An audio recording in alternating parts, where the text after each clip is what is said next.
Hi everyone. तो यार आज हम जो है फोटो इलेक्ट्रिक इफेक्ट पढ़ने वाले हैं, है ना। बोर का मॉडल हमने देख लिया, उसमें हमको यह भी पता चल गया कि ड्रॉबैक्स हैं। जो सबसे बड़ा ड्रॉबैक था वो ये था, मान के चलो कि बेसिकली वो सिर्फ सिंगल इलेक्ट्रॉन स्पीशीज के लिए ही एप्लीकेबल था, है ना। और भी बहुत सारी प्रॉब्लम्स थी, धीरे धीरे वो हम आइडेंटिफाई करते जाएंगे। पर नटशेल में अगर हम बात करें तो बात यह है कि बोर का मॉडल भी सक्सेसफुल नहीं है एक एटम की रियलिस्टिक असली पिक्चर बनाने के लिए। तो अब क्या हुआ कि बोर ने जब अपना मॉडल दिया, उसके आसपास ही बहुत सारे ऐसे एक्सपेरिमेंट्स हुए जो हमको एक एटम की नई पिक्चर की तरफ लेके गए। ठीक है, तो तीन ऐसे एक्सपेरिमेंट्स हैं, मेजर या हाइपोथेसिस बोल लो या रूल्स बोल लो। फोटो इलेक्ट्रिक इफेक्ट जो हम आज करेंगे, डी ब्रॉगली का हाइपोथेसिस और हाइजेनबर्ग का अनसर्टेनिटी प्रिंसिपल, जिसको हम अगले लेक्चर में एक्सप्लोर करेंगे। ठीक है यार, जो आज का लेक्चर होने वाला है ना, वो मतलब one of my most favourite experiment भी है, और साथ में किसी इतने कॉम्प्लेक्स चीज का इतना सिंपल एक्सप्लेनेशन जो हमारे पिछली सदी के सबसे महान साइंटिस्ट, सबसे फेमस साइंटिस्ट ने दिया, वो भी है। यह हमको साइंस की ताकत बताता है। यह हमको बताता है कि यार अगर कोई व्यक्ति अपना 100% दे दे, अगर कोई व्यक्ति ठान ले कि यार मैं कॉम्प्लेक्स चीजों को सिंपल टर्म्स में एक्सप्लेन करूंगा, मैं जिंदगी में जो पुराने लोगों के रास्ते हैं उनको एज इट इज मानने की बजाय अपना रास्ता खोजूंगा, मैं यूनिवर्स के रूल्स को पोक करूंगा, तो वो कुछ नया खोज सकता है, वो कुछ नई डिस्कवरी कर सकता है। हां जी, हम बात कर रहे हैं एल्बर्ट आइंस्टीन की, जिनको जो नोबेल प्राइज मिला था वो फोटो इलेक्ट्रिक इफेक्ट के एक्सप्लेनेशन के लिए ही मिला था। बहुत मजेदार लेक्चर है। ठीक है, आज हम ये भूल जाएंगे कि यार हम कोई कॉम्पिटिटिव एग्जाम की तैयारी कर रहे हैं या ये कुछ कर रहे हैं। हम आज साइंस का जो एक्चुअली में प्यार है, जो उसकी ब्यूटी है, उसमें डूब जाएंगे। ई सरल में हम सिर्फ कॉम्पिटिटिव एग्जाम्स की तैयारी नहीं करवाते हैं, बट प्राइमरी ऑब्जेक्टिव यह है कि यार आप मोहब्बत करने लग जाओ आपके सब्जेक्ट से, पढ़ने में आपका दिल नेचुरली लगने लग जाए, आपको कोई एक्सटर्नल मोटिवेशन की जरूरत ना हो, किसी की डांट फटकार की जरूरत ना हो, कोई टेस्ट की जरूरत ना हो, अपने अंदर से आवाज आए कि यार ये सीखने की चीज है। This is giving me more and more and more and more priceless knowledge about this universe, about this world, तो मेरे को ये चीज सीखनी है। ठीक है, तो शुरुआत करते हैं। मैं बहुत एक्साइटेड हूं और पूरी ये उम्मीद करता हूं, होप करता हूं, और हां, पिछले इतने सालों में ये प्रूफ भी कर चुका हूं कि हजारों बच्चे, लाखों बच्चे जब इस तरह से केमिस्ट्री पढ़ते हैं तो केमिस्ट्री उनके लिए बर्डन वाला सब्जेक्ट, रटने वाला सब्जेक्ट ना बन के एक प्यार वाला, समझने वाला, स्कोर करने वाला सब्जेक्ट बन जाता है। ठीक है, इतने सालों की हिस्ट्री आप उठा के देखोगे तो जितने भी रैंकर्स ई सरल से निकले हैं वो आपको ये बोलेंगे कि केमिस्ट्री एक ऐसा सब्जेक्ट बन गया है हमारे लिए कि हमको मोहब्बत हो गई है, अब डर नहीं लगता। उसी सिलसिले को अपन आगे बढ़ाते हैं। ठीक है, अब एक बहुत अहम मोड़ पे हमारा स्ट्रक्चर ऑफ एटम पहुंच गया है, जहां से नई परतें खुलेगी, नई डिस्कवरीज होगी, नए इन्वेंशंस होंगे।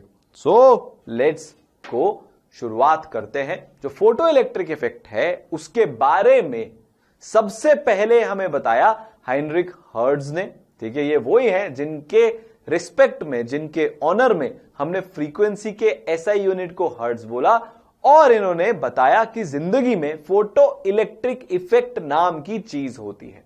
तो बड़े सिंपल टर्म्स में हम धीरे धीरे आगे बढ़ते हैं, फिर इसकी जो कॉम्प्लेक्स एप्लीकेशंस है उसको भी हम देखेंगे। तो बेसिक लेवल से हाईएस्ट लेवल तक हम जाने वाले हैं इस कॉन्सेप्ट के अंदर। तो होता क्या है फोटो इलेक्ट्रिक इफेक्ट, सबसे पहले हम उसको समझते हैं। ठीक है, तो फोटो इलेक्ट्रिक इफेक्ट में क्या होता है कि एक ऐसा फिनोमिना है, अब बहुत ध्यान से एक एक वर्ड को समझते समझते आगे बढ़ेंगे। फोटो इलेक्ट्रिक इफेक्ट क्या है? ये एक ऐसा फिनोमिना है कि जब हम एक मेटल के सरफेस पर, वापस से बोलता हूं, कि जब हम एक मेटल के सरफेस पर लाइट मारते हैं, मेटल के सरफेस पर लाइट मारते हैं, तो इलेक्ट्रॉन्स इजेक्ट होते हैं, इलेक्ट्रॉन्स का एमिशन होता है। ठीक है, ये मेटल का सरफेस, इधर से ये लाइट आई और आपको इलेक्ट्रॉन्स एमिट होते हुए यहां पे मिल जाएंगे। इसीलिए इस इफेक्ट का नाम रखा गया फोटो इलेक्ट्रिक इफेक्ट। फोटो माने, अरे ये वाली फोटो नहीं, खींच मेरी फोटो रे खींच मेरी, वो वाली फोटो नहीं, फोटो माने लाइट, ठीक है, लाइट, लाइट द्वारा कॉज किया हुआ एक electric effect. Sir electric effect कैसे? भैया इलेक्ट्रॉन्स निकले ना, इलेक्ट्रिसिटी क्या होता है? फ्लो ऑफ इलेक्ट्रॉन्स ही तो होता है। तो इलेक्ट्रॉन्स निकले किसके कारण? लाइट के कारण। तो कॉज कौन हो गया जिसने यह फिनोमिना को कराया? लाइट। और इफेक्ट क्या हो गया? हमको दिखा क्या? इलेक्ट्रॉन्स का फ्लो दिखा, इसलिए इसको बोला जाता है फोटो इलेक्ट्रिक इफेक्ट। क्लियर हुआ? ठीक है, तो ई सरल मतलब विजुअलाइजेशन, तो विजुअलाइज करते हैं, ये रियल लाइफ का सेटअप है। अब आप यहां पे ध्यान से देखना, जैसे ही मैं लाइट की इंटेंसिटी बढ़ाता हूं तो सामने वाले इलेक्ट्रोड से, सामने वाले मेटल के प्लेट से आपको इलेक्ट्रॉन्स जाते हुए दिख रहे हैं। जो ब्लू कलर के डॉट्स हैं, दीज आर इलेक्ट्रॉन्स।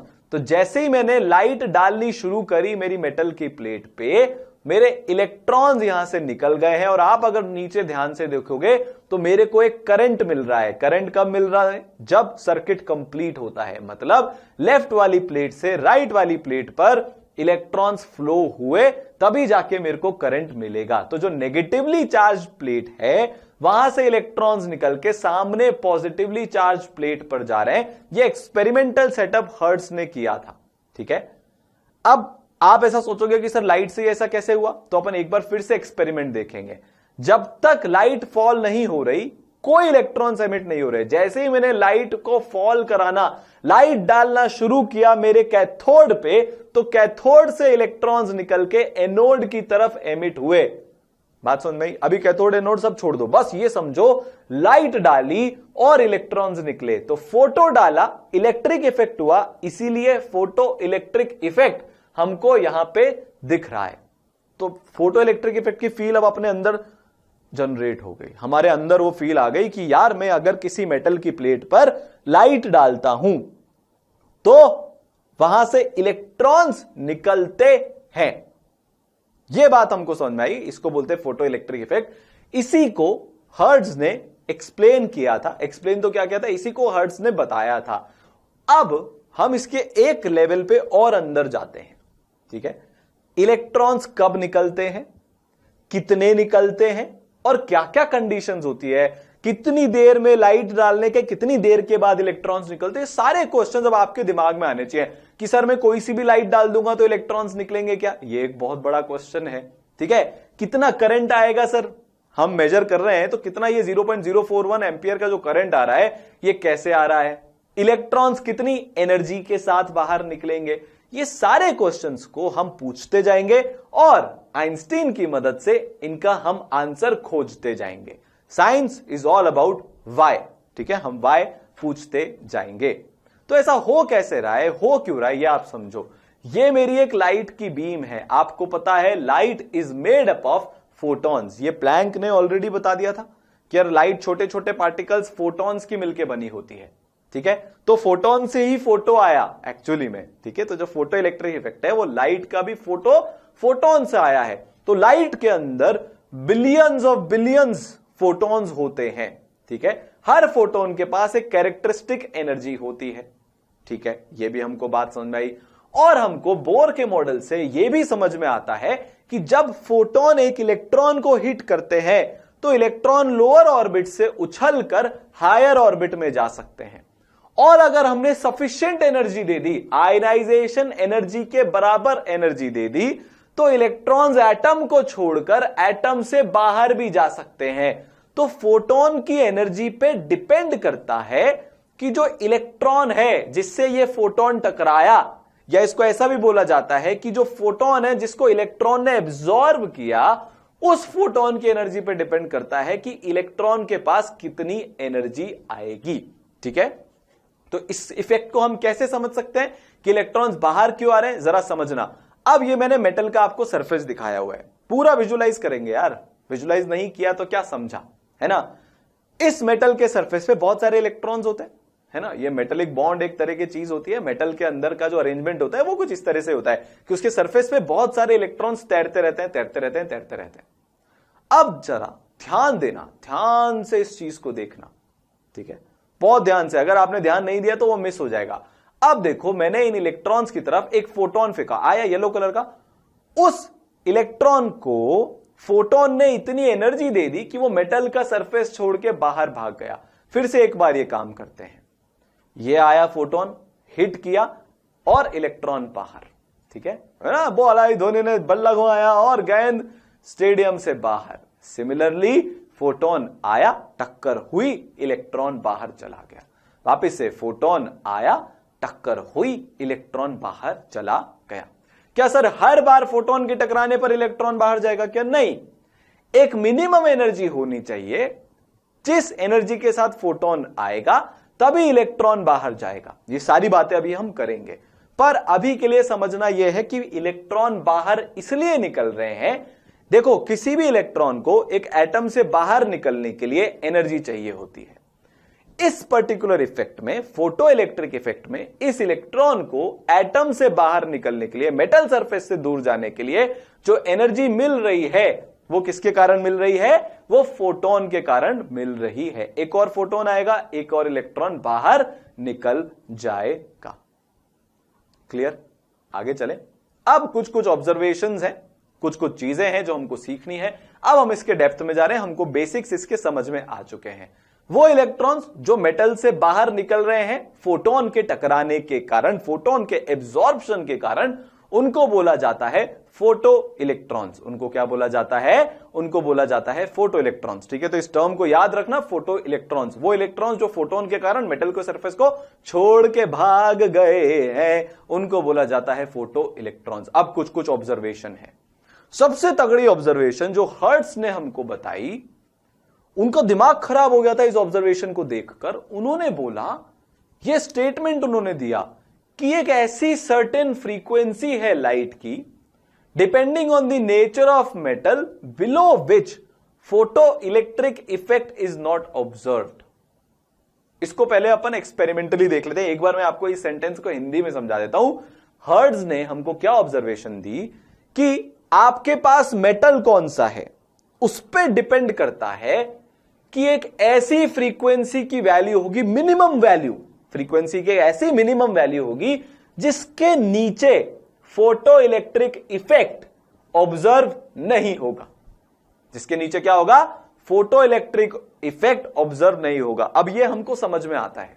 आपको एक चीज बताता हूं, हर एटम जो है वो इलेक्ट्रॉन को अलग अलग एनर्जी से पकड़ के रखता है। हर मेटल इलेक्ट्रॉन को कितनी ताकत से पकड़ रहा है ये उसके नेचर पे डिपेंड करता है। कुछ मेटल इलेक्ट्रॉन को बहुत ताकतवर तरीके से पकड़ के रखते हैं, मतलब उस मेटल से इलेक्ट्रॉन को निकालने के लिए आपको ज्यादा एनर्जी देनी पड़ती है। कुछ मेटल में से इलेक्ट्रॉन को निकालने के लिए कम एनर्जी देनी पड़ती है। तो हर्ट्ज ने यही बोला कि डिपेंडिंग ऑन मेटल कौन सा है, एक मिनिमम फ्रीक्वेंसी आएगी हर एक सिंगल मेटल के लिए, जिसके नीचे फ्रीक्वेंसी रखने पर आपका इलेक्ट्रॉन इजेक्ट नहीं होगा। अब हम प्लैंक की बात को याद करते हैं, ठीक है। उससे पहले अपन एक बार एक्सपेरिमेंटल ऑब्जर्वेशन देख लेते हैं, विजुलाइज कर लेते हैं।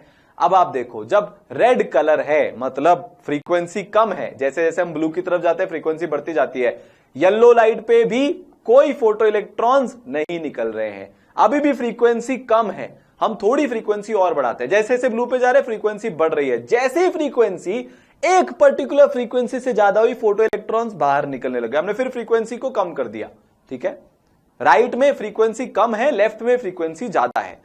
एक इस वैल्यू जैसे ही मैंने 543 नैनोमीटर से कम वेवलेंथ करी, मतलब एक पर्टिकुलर फ्रीक्वेंसी से ज्यादा फ्रीक्वेंसी करी, फोटो इलेक्ट्रॉन्स निकलने शुरू हो गए। वापस से मैं आपको इस एक्सपेरिमेंट को दिखाऊंगा, आपको फिर से ऑब्जर्व करना है। चलो फिर से ऑब्जर्व करते हैं। अभी फ्रीक्वेंसी काफी कम है, जैसे जैसे मैं लेफ्ट में स्लाइड कर रहा हूं फ्रीक्वेंसी बढ़ा रहा हूं, अभी भी इलेक्ट्रॉन्स नहीं निकले। थोड़ी सी फ्रीक्वेंसी को अब मैं और बढ़ाने वाला हूं। जैसे एक पर्टिकुलर वैल्यू से ज्यादा फ्रीक्वेंसी करूंगा, इलेक्ट्रॉन्स निकल जाएंगे। आपके सामने है, मैं कोई मनगढ़ंत बातें नहीं कर रहा, देख लो यहां पे निकल गए। जैसे ही मैं वापस से फ्रीक्वेंसी कम करूंगा, राइट में जाने पर फ्रीक्वेंसी कम हो रही है, वैसे ही इलेक्ट्रॉन्स निकलना बंद हो जाएंगे। तो राइट में गया, इलेक्ट्रॉन्स निकलने बंद हो गए। जैसे लेफ्ट में फ्रीक्वेंसी मैंने बढ़ाई, इलेक्ट्रॉन्स मेरे निकलने चालू हो गए। अच्छा, एक चीज और आप ध्यान से यहां पे ऑब्जर्व करो, जैसे ही मैं और ज्यादा फ्रीक्वेंसी बढ़ा रहा हूं, इलेक्ट्रॉन्स ज्यादा स्पीड के साथ निकल रहे हैं। ध्यान से ऑब्जर्व करो। अभी देखो, मैंने जैसे जैसे मैं फ्रीक्वेंसी और बढ़ाता जा रहा हूं, इलेक्ट्रॉन्स की स्पीड बढ़ती जा रही है। फ्रीक्वेंसी कम करता जा रहा हूं, इलेक्ट्रॉन्स की स्पीड कम होती जा रही है। तो इलेक्ट्रॉन्स की स्पीड किस पे डिपेंड कर रही है कि आपके फोटोन की फ्रीक्वेंसी कितनी है। बहुत बड़ी बात मैंने यहां पे बोल दी है। क्या हुआ यहां पे, हमने क्या ऑब्जर्व किया, जैसे जैसे फ्रीक्वेंसी ऊपर जाती जा रही है, जैसे जैसे फ्रीक्वेंसी बढ़ती जा रही है, इलेक्ट्रॉन्स की स्पीड मतलब उनकी एनर्जी भी बढ़ती जा रही है। इसका मतलब इलेक्ट्रॉन्स कितनी एनर्जी से बाहर निकल रहे हैं, ये हमने एक्सपेरिमेंटली ऑब्जर्व कर लिया। ये इस पे डिपेंड कर रहा है कि फ्रीक्वेंसी कितनी है। और प्लैंक भैया ने हमको ये सिखाया था, प्लैंक भैया ने हमको क्या सिखाया था, प्लैंक भैया ने हमको ये सिखाया था कि energy of a photon is equal to h into frequency, जहां पे h प्लैंक कांस्टेंट है। मतलब फ्रीक्वेंसी बढ़ाने पर, क्या बोल रहा हूं मैं, फ्रीक्वेंसी बढ़ाने पर फोटोन की एनर्जी बढ़ती है। अच्छा, इलेक्ट्रॉन्स को बाहर कौन निकाल रहे हैं टक्कर मार के, फोटॉन्स निकाल रहे हैं सर। तो ज्यादा जोर से अगर फोटोन टक्कर मारेगा तो ऑब्वियस सी बात है इलेक्ट्रॉन ज्यादा स्पीड से बाहर निकलेगा, है ना। आई बात समझ में। अब सर ये तो बताओ कि मिनिमम फ्रीक्वेंसी के नीचे इलेक्ट्रॉन निकल क्यों नहीं रहा है। मैंने आपको क्या बोला था कि हर मेटल एक इलेक्ट्रॉन को पकड़ के रखता है, जिसको हम आयनाइजेशन एनर्जी के नाम से जानते हैं। हर मेटल की कैरेक्टरिस्टिक आयनाइजेशन एनर्जी होती है, मिनिमम एनर्जी जो आपको देनी पड़ेगी उस इलेक्ट्रॉन को एटम से बाहर निकालने के लिए, हम पिछले लेक्चर्स में सीख चुके हैं। तो यार वो मिनिमम एनर्जी आप लाओगे कहां से, फोटोन ही एनर्जी दे रहा है इलेक्ट्रॉन को बाहर निकालने के लिए। तो आयनाइजेशन एनर्जी जितनी एनर्जी होनी चाहिए है एक फोटोन के पास उस इलेक्ट्रॉन को बाहर निकालने के लिए, फोटोन की एनर्जी कितनी होती है, h इंटू फ्रीक्वेंसी। इसको इक्वेट कर दोगे आयनाइजेशन एनर्जी के, तो एक फ्रीक्वेंसी आ जाएगी जो मिनिमम पॉसिबल फ्रीक्वेंसी होगी जिससे पहले इलेक्ट्रॉन्स बाहर नहीं निकलेंगे। यार मिनिमम एनर्जी से ज्यादा एनर्जी दे दोगे तो ऑब्वियसली इलेक्ट्रॉन्स बाहर निकल ही जाएंगे, बट एक मिनिमम एनर्जी तो आपको देनी पड़ेगी। इसको ऐसे भी समझ सकते हैं कि मेरे पास एक बहुत बड़ी बॉल रखी है बाहर, एक फुटबॉल रखी है, मैंने उसको छोटे से कंकड़ से मार दिया, वो बॉल नहीं हिलेगी क्योंकि फ्रिक्शन लग रहा है, वो बॉल नहीं हिलेगी। उस बॉल को उस जगह से हिलाने के लिए आपको एक मिनिमम एनर्जी के साथ दूसरा पत्थर फेंकना पड़ेगा कि वो बॉल बाहर निकल जाए। यहां पे एग्जैक्ट सिमिलर सिचुएशन हो रही है। आयनाइजेशन एनर्जी जो न्यूक्लियस का अट्रैक्टिव फोर्स है इलेक्ट्रॉन के ऊपर, उसको ओवरकम करने के लिए आपको मिनिमम एनर्जी फोटोन को देनी पड़ेगी। फोटोन की एनर्जी मतलब उसकी फ्रीक्वेंसी, तो मिनिमम फ्रीक्वेंसी एक फोटोन की रखनी पड़ेगी जिसके कारण फोटो इलेक्ट्रॉन्स एमिट होंगे, इजेक्ट होंगे।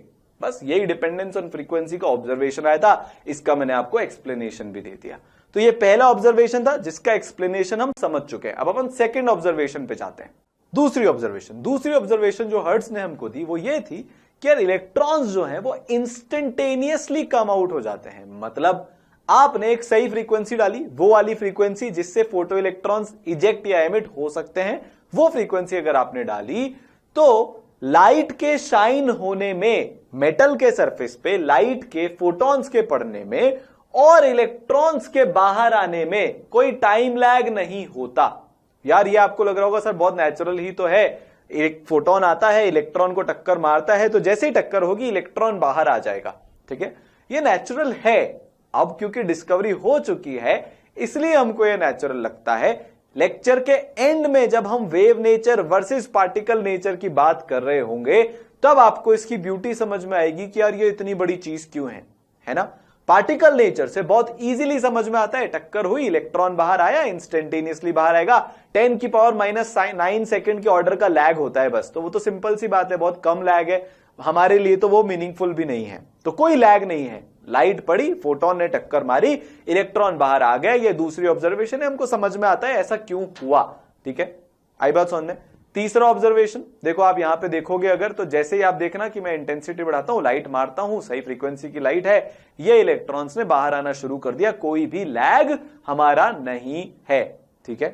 फ्रीक्वेंसी सही होनी चाहिए, अगर फ्रीक्वेंसी एक मिनिमम वैल्यू से कम है तो इलेक्ट्रॉन्स वैसे भी बाहर नहीं आएंगे।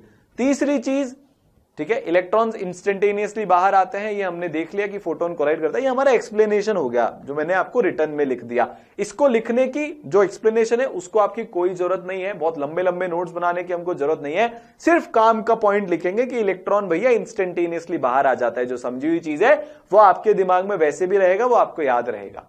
तीसरी चीज जो बहुत बड़ी चीज थी ठीक है, इंटेंसिटी, लाइट की इंटेंसिटी पे डिपेंडेंस।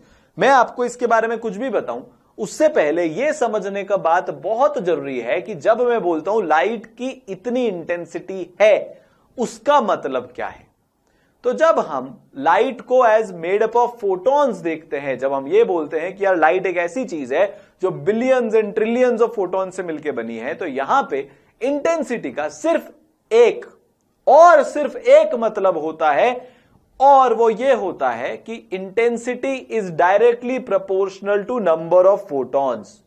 अगर मैं बोलूंगा कि इंटेंसिटी लाइट की ज्यादा है, इसका मतलब उस लाइट में नंबर ऑफ फोटॉन्स ज्यादा है।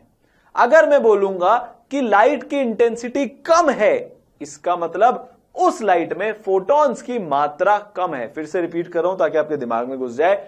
जब भी मैं बोलता हूं कि यार ये लाइट की है ना इंटेंसिटी ज्यादा है, तो मैं क्या मतलब है मेरा मतलब है कि इस लाइट में नंबर ऑफ फोटॉन्स ज्यादा है। तो हम ऐसा बोलते हैं कि इंटेंसिटी का मतलब होता है नंबर ऑफ फोटॉन्स। जितने ज्यादा नंबर ऑफ फोटॉन्स, उसकी इंटेंसिटी लाइट की उतनी ही ज्यादा। ये वेवलेंथ फ्रीक्वेंसी पे डिपेंड नहीं करती है, इंटेंसिटी सिर्फ नंबर पे डिपेंड करती है। ठीक है, आई बात समझ में। Intensity does not depend on frequency और wavelength, only depends on number of photons. ठीक है, तो जब भी आप इंटेंसिटी लाइट की बढ़ाओगे, फोटो करंट बढ़ेगा। यह पहला ऑब्जर्वेशन। मैंने नंबर ऑफ फोटॉन्स बढ़ाए तो ज्यादा इलेक्ट्रॉन्स निकलेंगे। अगर ज्यादा इलेक्ट्रॉन्स निकलेंगे तो करंट भी ज्यादा आएगा। करंट वैसे होता क्या है आपको पता है already, charge divided by time, तो Q बाय T। अगर मैं नंबर ऑफ फोटॉन्स बढ़ाता हूं तो नंबर ऑफ इलेक्ट्रॉन्स बढ़ते हैं। यार ज्यादा फोटोन आएंगे तो वो ज्यादा इलेक्ट्रॉन के टक्कर मारेंगे, ज्यादा इलेक्ट्रॉन के टक्कर मारेंगे तो ज्यादा इलेक्ट्रॉन बाहर आएंगे। इसमें तो कुछ समझने वाली बात नहीं है, बहुत नेचुरल सी चीज है। अगर ज्यादा इलेक्ट्रॉन बाहर निकल रहे हैं तो हर इलेक्ट्रॉन पे चार्ज होता है, ये आपको पता है, उसकी वैल्यू भी आपको याद है। तो जितने ज्यादा इलेक्ट्रॉन्स बाहर निकलेंगे उतना ज्यादा चार्ज ट्रांसफर होगा, उतना ज्यादा चार्ज बाहर निकलेगा। तो Q की वैल्यू बढ़ रही है, न्यूमरेटर बढ़ रहा है, टाइम तो वही है पर सेकंड। ठीक है, चार्ज पर सेकंड ये हमारा करंट होता है। तो मैंने चार्ज की वैल्यू बढ़ा दी तो करंट की वैल्यू भी बढ़ेगी। तो जो लाइन में फर्स्ट पार्ट है उसका हमने एक्सप्लेनेशन समझ लिया, पर kinetic energy of photo electrons ये चेंज नहीं होगी। आपने क्या किया है, इंटेंसिटी बढ़ाई है। क्या किया है, इंटेंसिटी बढ़ाई है, बढ़ाई है, इंटेंसिटी बढ़ाई है, बढ़ाई है। रैप बना सकते हैं इस पे, है ना, पर वो हम यहां पे करेंगे नहीं।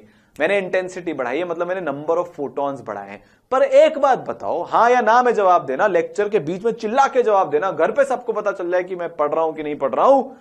क्या मैंने फ्रीक्वेंसी बढ़ाई है क्या, हां या ना? नहीं बढ़ाई सर। ओहो, तो जो इलेक्ट्रॉन बाहर आ रहा है उसकी एनर्जी किस पे डिपेंड करेगी कि फोटोन के अंदर कितनी एनर्जी है। तो मैंने इंटेंसिटी बढ़ाते टाइम ये बोला क्या कि फ्रीक्वेंसी बढ़ाई है? नहीं बढ़ाई। तो हर फोटोन की एनर्जी उतनी ही है। अगर फोटोन की एनर्जी इतनी ही है तो जो इलेक्ट्रॉन निकलेगा उसकी एनर्जी भी उतनी होगी। इसका मतलब हमको एक चीज समझ में आई कि अगर आपको जो फोटो इलेक्ट्रॉन्स बाहर निकल रहे हैं उनकी एनर्जी के अंदर चेंज लाना है तो आपको फ्रीक्वेंसी चेंज करनी पड़ेगी। किसकी? फोटॉन्स की। इंटेंसिटी चेंज करने से नंबर ऑफ इलेक्ट्रॉन्स जो निकल रहे हैं वो बढ़ जाएगा, बट हर इंडिविजुअल इलेक्ट्रॉन की एनर्जी में चेंज नहीं आएगा। तो अगर आपको नंबर ऑफ इलेक्ट्रॉन्स बढ़ाने हैं या कम करने हैं, इंटेंसिटी को वेरी करो। अब आपको पूरे फोटो इलेक्ट्रिक इफेक्ट में जहां से क्वेश्चन आते हैं वो चीज बता रहा हूं, वापस से रिपीट करता हूं। अगर आपको नंबर ऑफ इलेक्ट्रॉन्स बढ़ाने हैं या कम करने हैं, बढ़ाने हैं फोटो इलेक्ट्रॉन्स तो इंटेंसिटी बढ़ा दो, फोटो इलेक्ट्रॉन्स कम करने हैं तो इंटेंसिटी कम कर दो। चलो बहुत बढ़िया। अगर आपको हर इलेक्ट्रॉन की एनर्जी बढ़ानी है तो फोटॉन्स की फ्रीक्वेंसी बढ़ा दो। अगर आपको इलेक्ट्रॉन्स की एनर्जी कम करनी है तो फोटॉन्स की फ्रीक्वेंसी को कम कर दो। यहीं से क्वेश्चन बनते हैं, जो क्वालिटेटिव क्वेश्चंस बनते हैं तो वो आपसे ऐसा पूछेंगे कि इलेक्ट्रॉन्स इंस्टेंटेनियसली बाहर आते हैं कि टाइम लेके बाहर आते हैं। आप बोलोगे इंस्टेंटेनियसली बाहर आते हैं।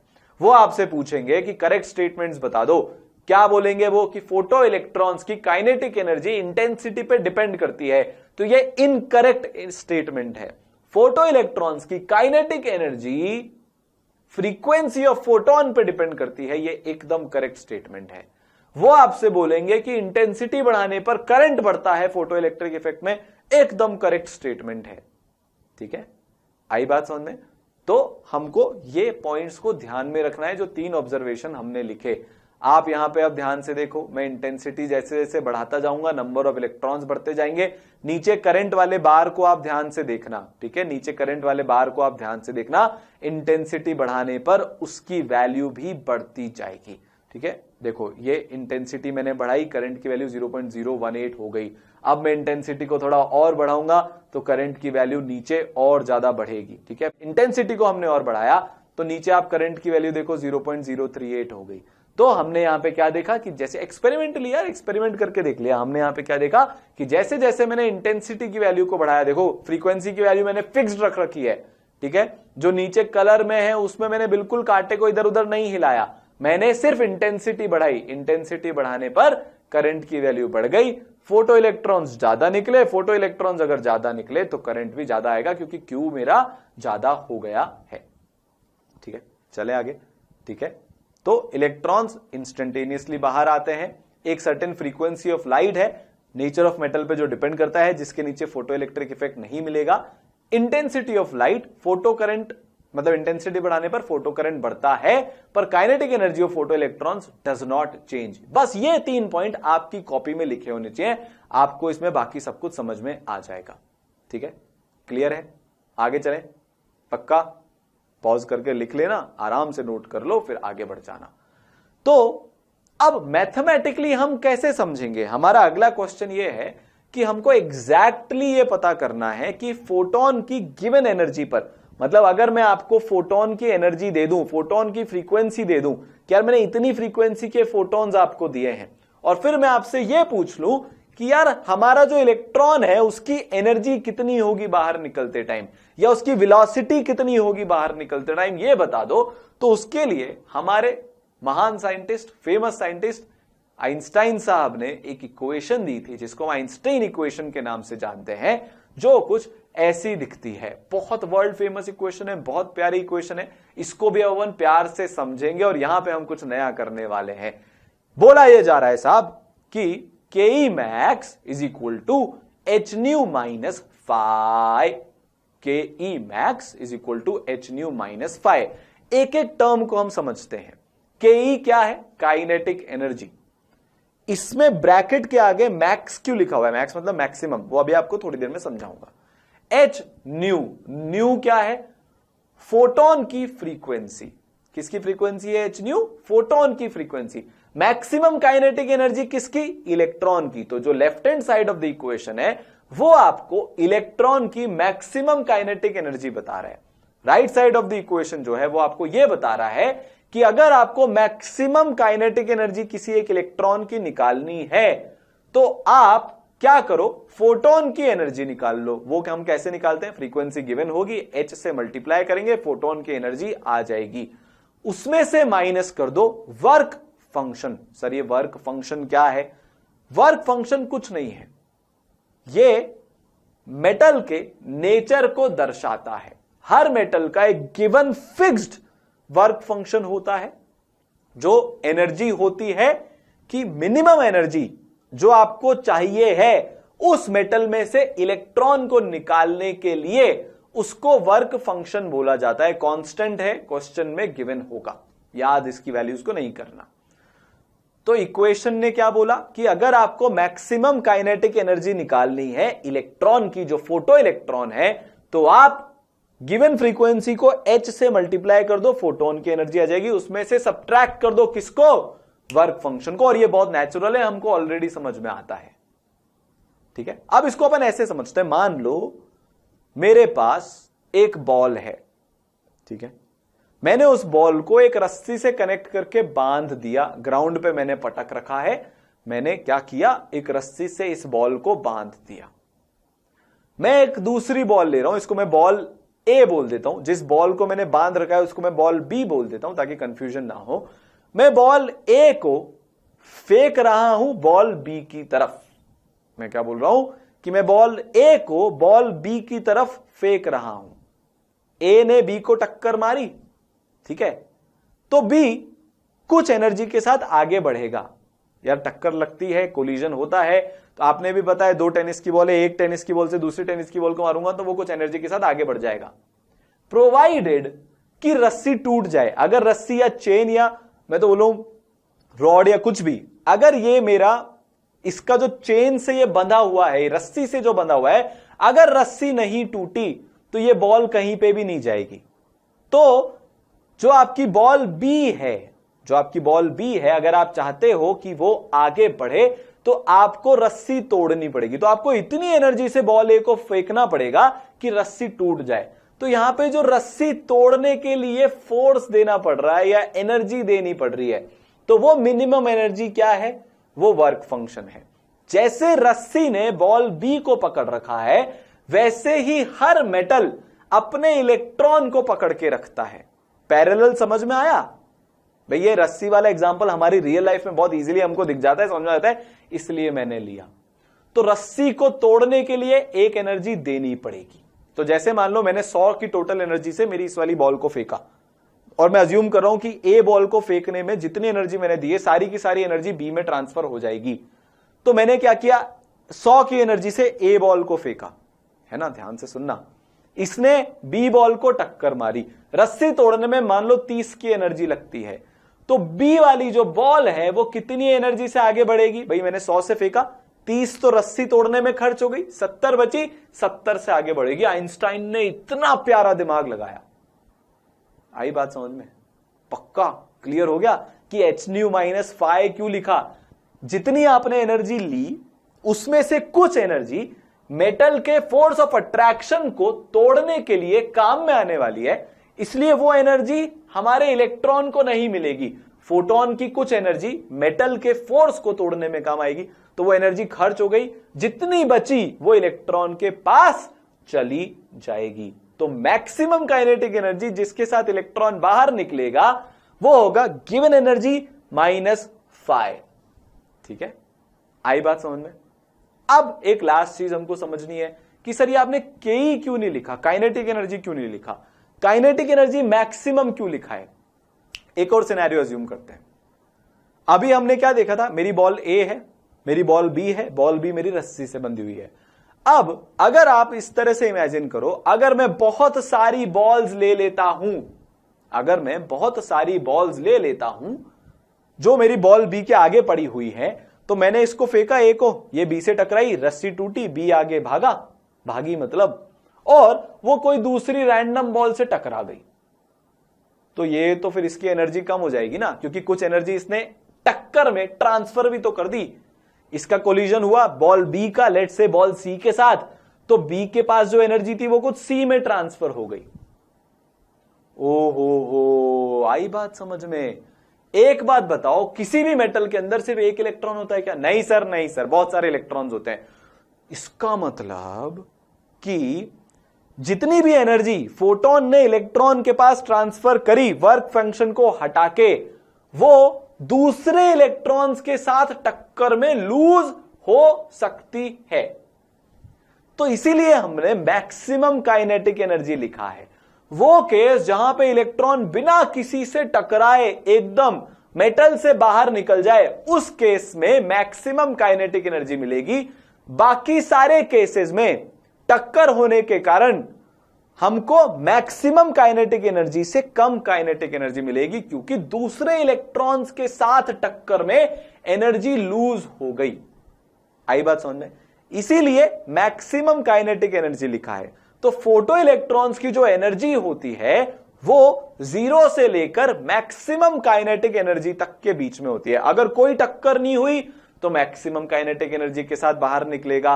अगर टक्कर हो गई और बहुत ज्यादा टक्कर हो गई तो ऐसा भी हो सकता है जस्ट बाहर निकले, बिना किसी वेलोसिटी के साथ जस्ट बाहर निकले। तो 0 से मैक्सिमम काइनेटिक एनर्जी। कम टक्कर हुई तो बीच के किसी काइनेटिक एनर्जी के साथ निकल जाएगा, मैक्सिमम और 0 के बीच की। इसीलिए आइंस्टाइन की इक्वेशन को इतना रिस्पेक्ट मिला, इतना तगड़े तरह से उन्होंने समझाया। अब आप एग्जैक्टली कैलकुलेट कर सकते हो। क्वेश्चन में हमेशा मैक्सिमम काइनेटिक एनर्जी ही पूछा जाता है। तो h न्यू क्या है? फोटोन की एनर्जी। फाई क्या है? Work function. के मैक्स आपको पता है, ठीक है। तो जैसे जैसे आप लाइट की इंटेंसिटी इंक्रीज करोगे फोटो करंट बढ़ेगा, पर काइनेटिक एनर्जी से फोटो इलेक्ट्रॉन की एनर्जी नहीं बढ़ती। वो भी इस इक्वेशन ने सिंप्लीफाई कर दिया। इस इक्वेशन में सिर्फ फोटोन की फ्रीक्वेंसी बढ़ाने पर के मैक्स बढ़ सकता है, इंटेंसिटी की कोई भी बात नहीं हुई है, ठीक है। आगे चले, पक्का? ठीक है, चलो। तो हमने क्या सीखा? हमने बहुत सिंपल सी चीज सीखी कि यार जो फोटो इलेक्ट्रॉन्स निकल रहे हैं, जो मेटल को बाय बाय टाटा तुसी जा रहे हो बोलकर जा रहे हैं, उनकी जो मैक्सिमम काइनेटिक एनर्जी होगी वो के मैक्स होगी। बट सारे इलेक्ट्रॉन्स इतनी एनर्जी लेकर नहीं निकलेंगे, कुछ इलेक्ट्रॉन्स के पास इससे कम एनर्जी भी होगी। तो हम ये बोल सकते हैं कि kinetic energy of ejected electron, जो इलेक्ट्रॉन निकले हैं, उनकी वैल्यू 0 से के मैक्स के बीच में हो सकती है। अब क्योंकि ई सरल है, तो ई सरल है तो सब सरल है, और विजुअलाइजेशन भी है, तो विजुअलाइज कर लें भैया और बहनों, कर लें, मजा आने वाला है। अब ध्यान से देखना, आप बोलोगे तो 2 बार भी दिखा दूंगा, पर ध्यान से देखना हमको पड़ेगा। चलो, तो ये मेरा मेटल सरफेस है, ठीक है, हमको बात समझ में आ गई। अब मान लो एक फोटोन आता है और वो सबसे ऊपर वाले इलेक्ट्रॉन को हिट करता है, तो वो बिना किसी हिंड्रेंस के, वापस से देखो, हमारा फोटोन आया और उसने इस इलेक्ट्रॉन को हिट किया, और ये बिना किसी हिंड्रेंस के, क्योंकि ये एकदम सरफेस पे था, सबसे ऊपर था, बिना दूसरे इलेक्ट्रॉन से टकराए बाहर निकल गया। पर अगर उसकी जगह फोटोन आके इस इलेक्ट्रॉन से टकराता है, तो आपने ये देखा कि ये 2 और इलेक्ट्रॉन से टकरा गया बाहर निकलने से पहले। तो जो फोटोन ने इसको एनर्जी दी, वापस से देखते हैं, जल्दी हो गया, स्लो करके देखते हैं, ये आया, टकराया, और ये इलेक्ट्रॉन 2 और इलेक्ट्रॉन से साइड में टकरा के साइड में करता हुआ गया। तो इसको जितनी एनर्जी हमारे फोटोन ने दी थी, ये जो फोटो इलेक्ट्रॉन बाहर निकला, इसको जितनी एनर्जी फोटोन ने दी थी, उसमें से कुछ कहां पे चली गई? खर्च हो गई। खर्च कैसे हो गई? क्योंकि जब ये इलेक्ट्रॉन से टकराएगा, दूसरे इलेक्ट्रॉन से टकराएगा, देखो वापस से दिखाता हूं, ये फोटोन आया, ध्यान से, और ये टक्कर हुई। इस टक्कर के मोमेंट पे इसकी एनर्जी थोड़ी बहुत दूसरे इलेक्ट्रॉन्स के पास चली जाएगी। तो इसकी जो एनर्जी होगी वो के मैक्स से कम होगी। अब कुछ कुछ इलेक्ट्रॉन्स ऐसे होते हैं जो पूरा अंदर ही अपनी सारी एनर्जी लूज करके जस्ट बाहर निकलते हैं, तो उनकी एनर्जी कितनी होगी? 0 होगी। तो हमने क्या समझा कि अगर टक्कर नहीं हुई, अगर कोई रेजिस्टेंस नहीं मिला अंदर, तो इलेक्ट्रॉन जो है वो h न्यू माइनस फाई, ठीक है, फोटोन की एनर्जी माइनस वर्क फंक्शन की जितनी एनर्जी लेके बाहर निकल जाएगा। पर अगर अंदर हिंड्रेंस हुआ, टक्कर हुई, तो फिर जो इलेक्ट्रॉन बाहर निकलेगा उसकी एनर्जी के मैक्स से कम होगी। हमको समझ में आ गया? बहुत सिंपल सी बात है। तो यार एक बार वर्क फंक्शन की डेफिनेशन लिख लें, डेफिनेशन इंपॉर्टेंट होती है, ठीक है। इसको कॉपी में लिखना नहीं लिखना आपके ऊपर है। अगर हाथ दिख रहे हो तो कॉपी में मत लिखना, और नहीं दिख रहे हो तो लिख लेना। वर्क फंक्शन क्या होता है यार? देखो, जो न्यूक्लियस है मेटल का, वो इलेक्ट्रॉन के ऊपर अट्रैक्शन फोर्स लगाएगा, डेफिनेटली लगाएगा। आयनाइजेशन एनर्जी हमने बोर के मॉडल में पढ़ी थी। जो प्रोटॉन्स होते हैं, जो न्यूक्लियस होता है, वो पॉजिटिवली चार्ज होता है, ठीक है, और जो इलेक्ट्रॉन होता है वो नेगेटिवली चार्ज होता है। नेगेटिव और पॉजिटिव के बीच में लव स्टोरी हमेशा चलती रहती है। नेगेटिव और पॉजिटिव के बीच में प्रेम मोहब्बत चलती रहती है। पॉजिटिव नेगेटिव को आसानी से नहीं जाने देता, आपको धक्के मार के बाहर निकालना पड़ता है।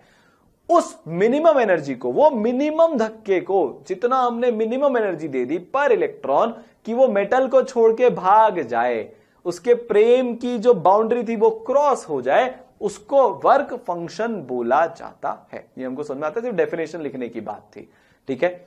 वर्क फंक्शन अलग अलग मेटल्स के लिए अलग अलग होता है। जैसे अगर मैं इन सारे मेटल्स की बात करूं, lithium, sodium, potassium, magnesium, copper, Ag मतलब सिल्वर, कुछ लोगों को कंफ्यूजन होगा जिनको ये नोमेनक्लेचर पता नहीं है, याद नहीं है।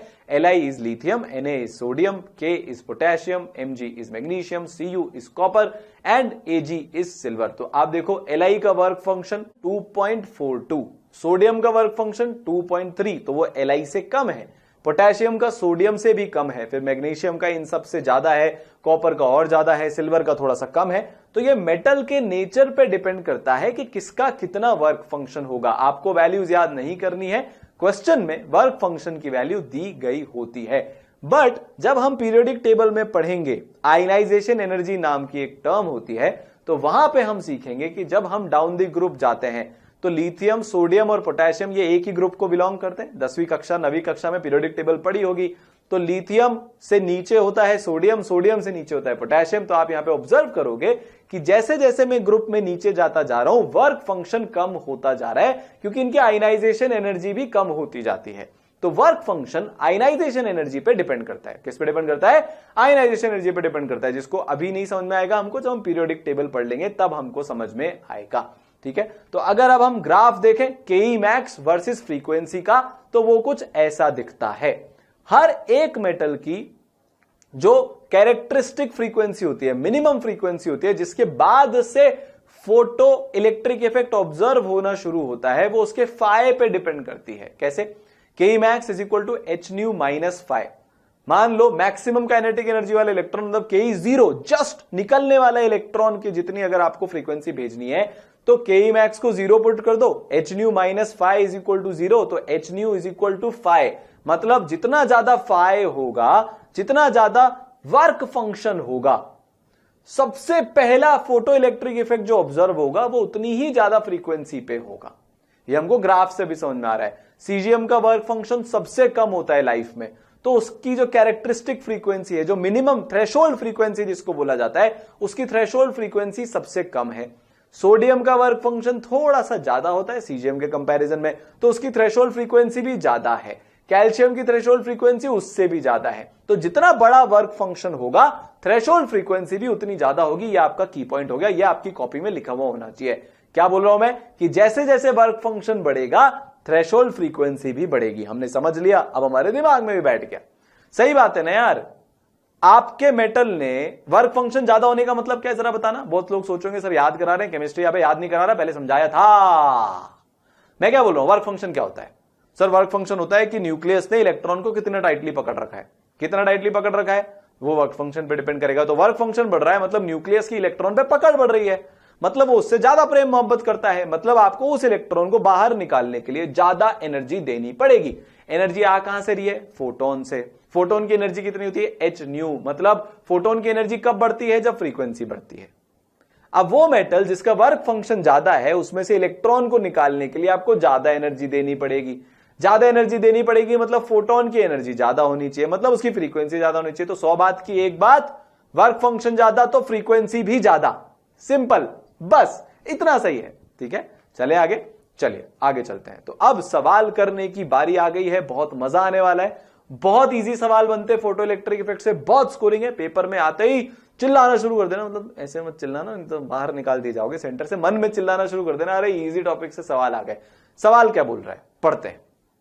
एक मेटल सरफेस से फोटो इलेक्ट्रॉन ऑरेंज लाइट से बाहर ही नहीं आते। कितनी देर तक भी ऑरेंज लाइट मारते रहो मारते रहो मारते रहो, फोटो इलेक्ट्रॉन्स बाहर ही नहीं आएंगे, क्योंकि हमको पता है जब तक थ्रेशोल्ड फ्रीक्वेंसी नहीं पड़ेगी तब तक आप 1 करोड़ साल तक ऑरेंज लाइट मारते रहना, फोटो इलेक्ट्रॉन्स बाहर नहीं आएंगे।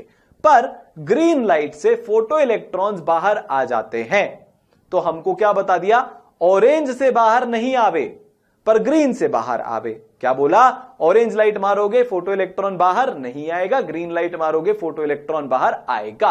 ठीक है साहब, अब यह पूछा है कि अगर मैं रेड लाइट मारूं, ब्लू लाइट मारूं, येलो लाइट मारूं, तो क्या फोटो इलेक्ट्रॉन बाहर आएगा?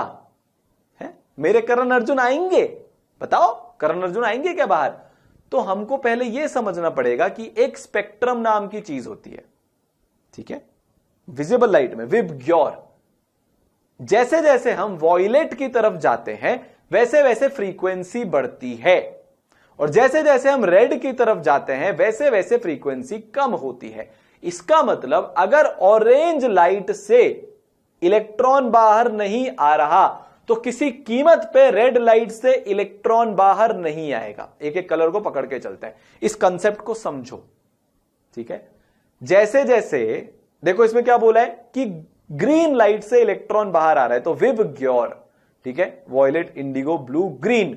तो ग्रीन की फ्रीक्वेंसी ज्यादा होती है ऑरेंज के कंपैरिजन में। इसका मतलब ग्रीन से ज्यादा फ्रीक्वेंसी पे तो पक्का इलेक्ट्रॉन बाहर आएगा यार। थ्रेशोल्ड फ्रीक्वेंसी से ज्यादा फ्रीक्वेंसी आप करते जाओगे तो डेफिनेटली 100% ट्रू है कि इलेक्ट्रॉन बाहर आएगा, ये हम सीख चुके हैं। तो मतलब वॉयलेट लाइट हो, इंडिगो लाइट हो, ब्लू लाइट हो, इलेक्ट्रॉन बाहर आएगा ही आएगा। और हमने ये भी यहां पे पता कर लिया कि ऑरेंज पे ही बाहर नहीं आ रहा, तो ऑरेंज से कम फ्रीक्वेंसी पे तो पक्का है इलेक्ट्रॉन बाहर नहीं आएगा। इसका मतलब ब्लू लाइट और रेड लाइट का तय हो चुका है कि रेड लाइट मारेंगे तो इलेक्ट्रॉन बाहर नहीं आएगा, पर ब्लू लाइट अगर मारेंगे तो इलेक्ट्रॉन बाहर आएगा। ऑरेंज से ही बाहर आ रहा है, तो ऑरेंज से ज्यादा फ्रीक्वेंसी किसकी होती है? ब्लू की। थ्रेशोल्ड फ्रीक्वेंसी से ज्यादा फ्रीक्वेंसी देंगे तो फोटो इलेक्ट्रिक इफेक्ट ऑब्जर्व होगा, तो ब्लू से इलेक्ट्रॉन बाहर आएगा। अब टिपिकल केस, अजीब सा केस फंसता है येलो का। येलो ग्रीन से कम है, ग्रीन पे पक्का है बाहर आ रहा है, ऑरेंज से ज्यादा फ्रीक्वेंसी रखता है येलो लाइट, तो हम पक्के ये भी नहीं बोल सकते कि यार इससे बाहर नहीं आएगा। तो क्योंकि हमको इंफॉर्मेशन ऐसी दी गई है कि हम प्रिडिक्ट ही नहीं कर सकते कि येलो से बाहर आएगा कि नहीं आएगा, तो येलो के लिए हमको लिखना पड़ेगा नॉट प्रिडिक्टेबल। तो रेड लाइट के लिए हम लिखेंगे कि बाहर नहीं आएगा, ब्लू लाइट के लिए हम लिखेंगे कि बाहर आएगा, और येलो लाइट के लिए हम लिखेंगे कांट से फॉर श्योर। क्यों? क्योंकि वो बीच में पड़ रही है, किसके? अपने ऑरेंज के और ग्रीन के। ठीक है, तो इसका कंसेप्ट क्या है समझने वाला? जो गिवन फ्रीक्वेंसी है जिससे आपको पक्का पता है कि यार फोटो इलेक्ट्रॉन बाहर निकल रहा है, फोटो इलेक्ट्रिक इफेक्ट ऑब्जर्व हो रहा है, उससे ज्यादा फ्रीक्वेंसी पे definitely photo electric effect show होगा। जो गिवन फ्रीक्वेंसी है जिस पे फोटो इलेक्ट्रिक इफेक्ट ऑब्जर्व नहीं हो रहा, उससे नीचे फ्रीक्वेंसी पे आप कुछ भी कर लो, फोटो इलेक्ट्रॉन बाहर नहीं निकलेंगे, नहीं निकलेंगे, नहीं नहीं नहीं। और अगर उसके बीच की फ्रीक्वेंसी है जहां पे इलेक्ट्रॉन निकल रहा है और जहां पे इलेक्ट्रॉन नहीं निकल रहा, तो आप प्रिडिक्ट नहीं कर सकते जब तक एक्सपेरिमेंटली आपके सामने रिजल्ट नहीं आ जाते। क्लियर हुआ? ठीक है, चले आगे। तो अब बहुत सिंपल सा क्वेश्चन आपको दिया हुआ है, आपको फाई दिया हुआ है, work function 3 electron volt, electromagnetic radiation दिया हुआ है 200 नैनोमीटर का, जो मेटल सरफेस पे फॉल कर रहा है। तो आपसे पूछा गया है कि यार मैक्सिमम स्पीड बता दो, तो हम ke max is equal to h nu minus phi का फॉर्मूला लगाएंगे। जब भी आपको ऐसा कुछ दिया गया हो कि यार कोई सी लाइट या इलेक्ट्रोमैग्नेटिक रेडिएशन मेटल पे फॉल हो रहा है और इलेक्ट्रॉन की स्पीड, काइनेटिक एनर्जी की बात करी गई हो, वर्क फंक्शन टाइप का कुछ दिया गया हो, तो समझ लेना कि बात फोटो इलेक्ट्रिक इफेक्ट की हो रही है और फॉर्मूला लगेगा ke max is equal to h nu minus phi. तो यहां पे लगा लेते हैं, तो ke max is equal to h nu minus phi. ठीक है, तो h nu की जगह हम क्या लिखेंगे? h c बाय लेमडा, क्योंकि nu is equal to c by lambda. Speed of light electromagnetic radiation है, सारे इलेक्ट्रोमैग्नेटिक रेडिएशन किससे फ्लो करते हैं, मतलब किस वेलोसिटी से आगे बढ़ते हैं? स्पीड ऑफ लाइट से। तो बहुत सिंपल है। ठीक है, तो E इज इक्वल टू, मैंने आपको फॉर्मूला याद कराया था, बोला था इसको याद रखना, E is equal to 1240 upon 200। जब हमारे पास नैनोमीटर में वेवलेंथ दी होती है तो हम एनर्जी को डायरेक्टली इलेक्ट्रॉन वोल्ट में निकाल सकते हैं। कैसे? 1240 से डिवाइड करके। अगर एंगस्ट्रॉम में दी हो तो 12400 से डिवाइड करके हम एनर्जी ऑफ दैट फोटोन निकाल सकते हैं। तो हमारे पास एनर्जी कितनी आ जाएगी? 6.2 इलेक्ट्रॉन वोल्ट। आप hc बाय लैम्डा लगाओगे ना, SI यूनिट्स में सबको डालोगे, h को भी, c को भी और वेवलेंथ को भी, तो भी आपके पास सेम ही वैल्यू आएगी। तो हमारे पास फोटोन की एनर्जी कितनी हो गई? 6.2। फाई हमको कितना दिया है? 3। तो ke max कितना हो जाएगा? 6.2 minus 3 which is equal to 3.2। और ke का फॉर्मूला क्या होता है? Half mv square. किसकी एनर्जी की बात हो रही है? इलेक्ट्रॉन की। तो हाफ mv स्क्वायर में मास किसका डालेंगे? इलेक्ट्रॉन का। तो 1/2 इंटू 9.1 इंटू 10 की power minus 31 v square max, maximum speed आपसे पूछा गया है, is equal to 3.2 into electron volt. तो इलेक्ट्रॉन का चार्ज इंटू 1 वोल्ट, तो 1.6 इंटू 10 की पावर माइनस 19 इंटू 1, इतनी एनर्जी हो गई SI यूनिट में। अब इसका ध्यान रखना, यहां पे अगर आप गलती करोगे एग्जाम में तो वो ये गलती करोगे कि आप दोनों तरफ यूनिट में गच्चा खा जाओगे।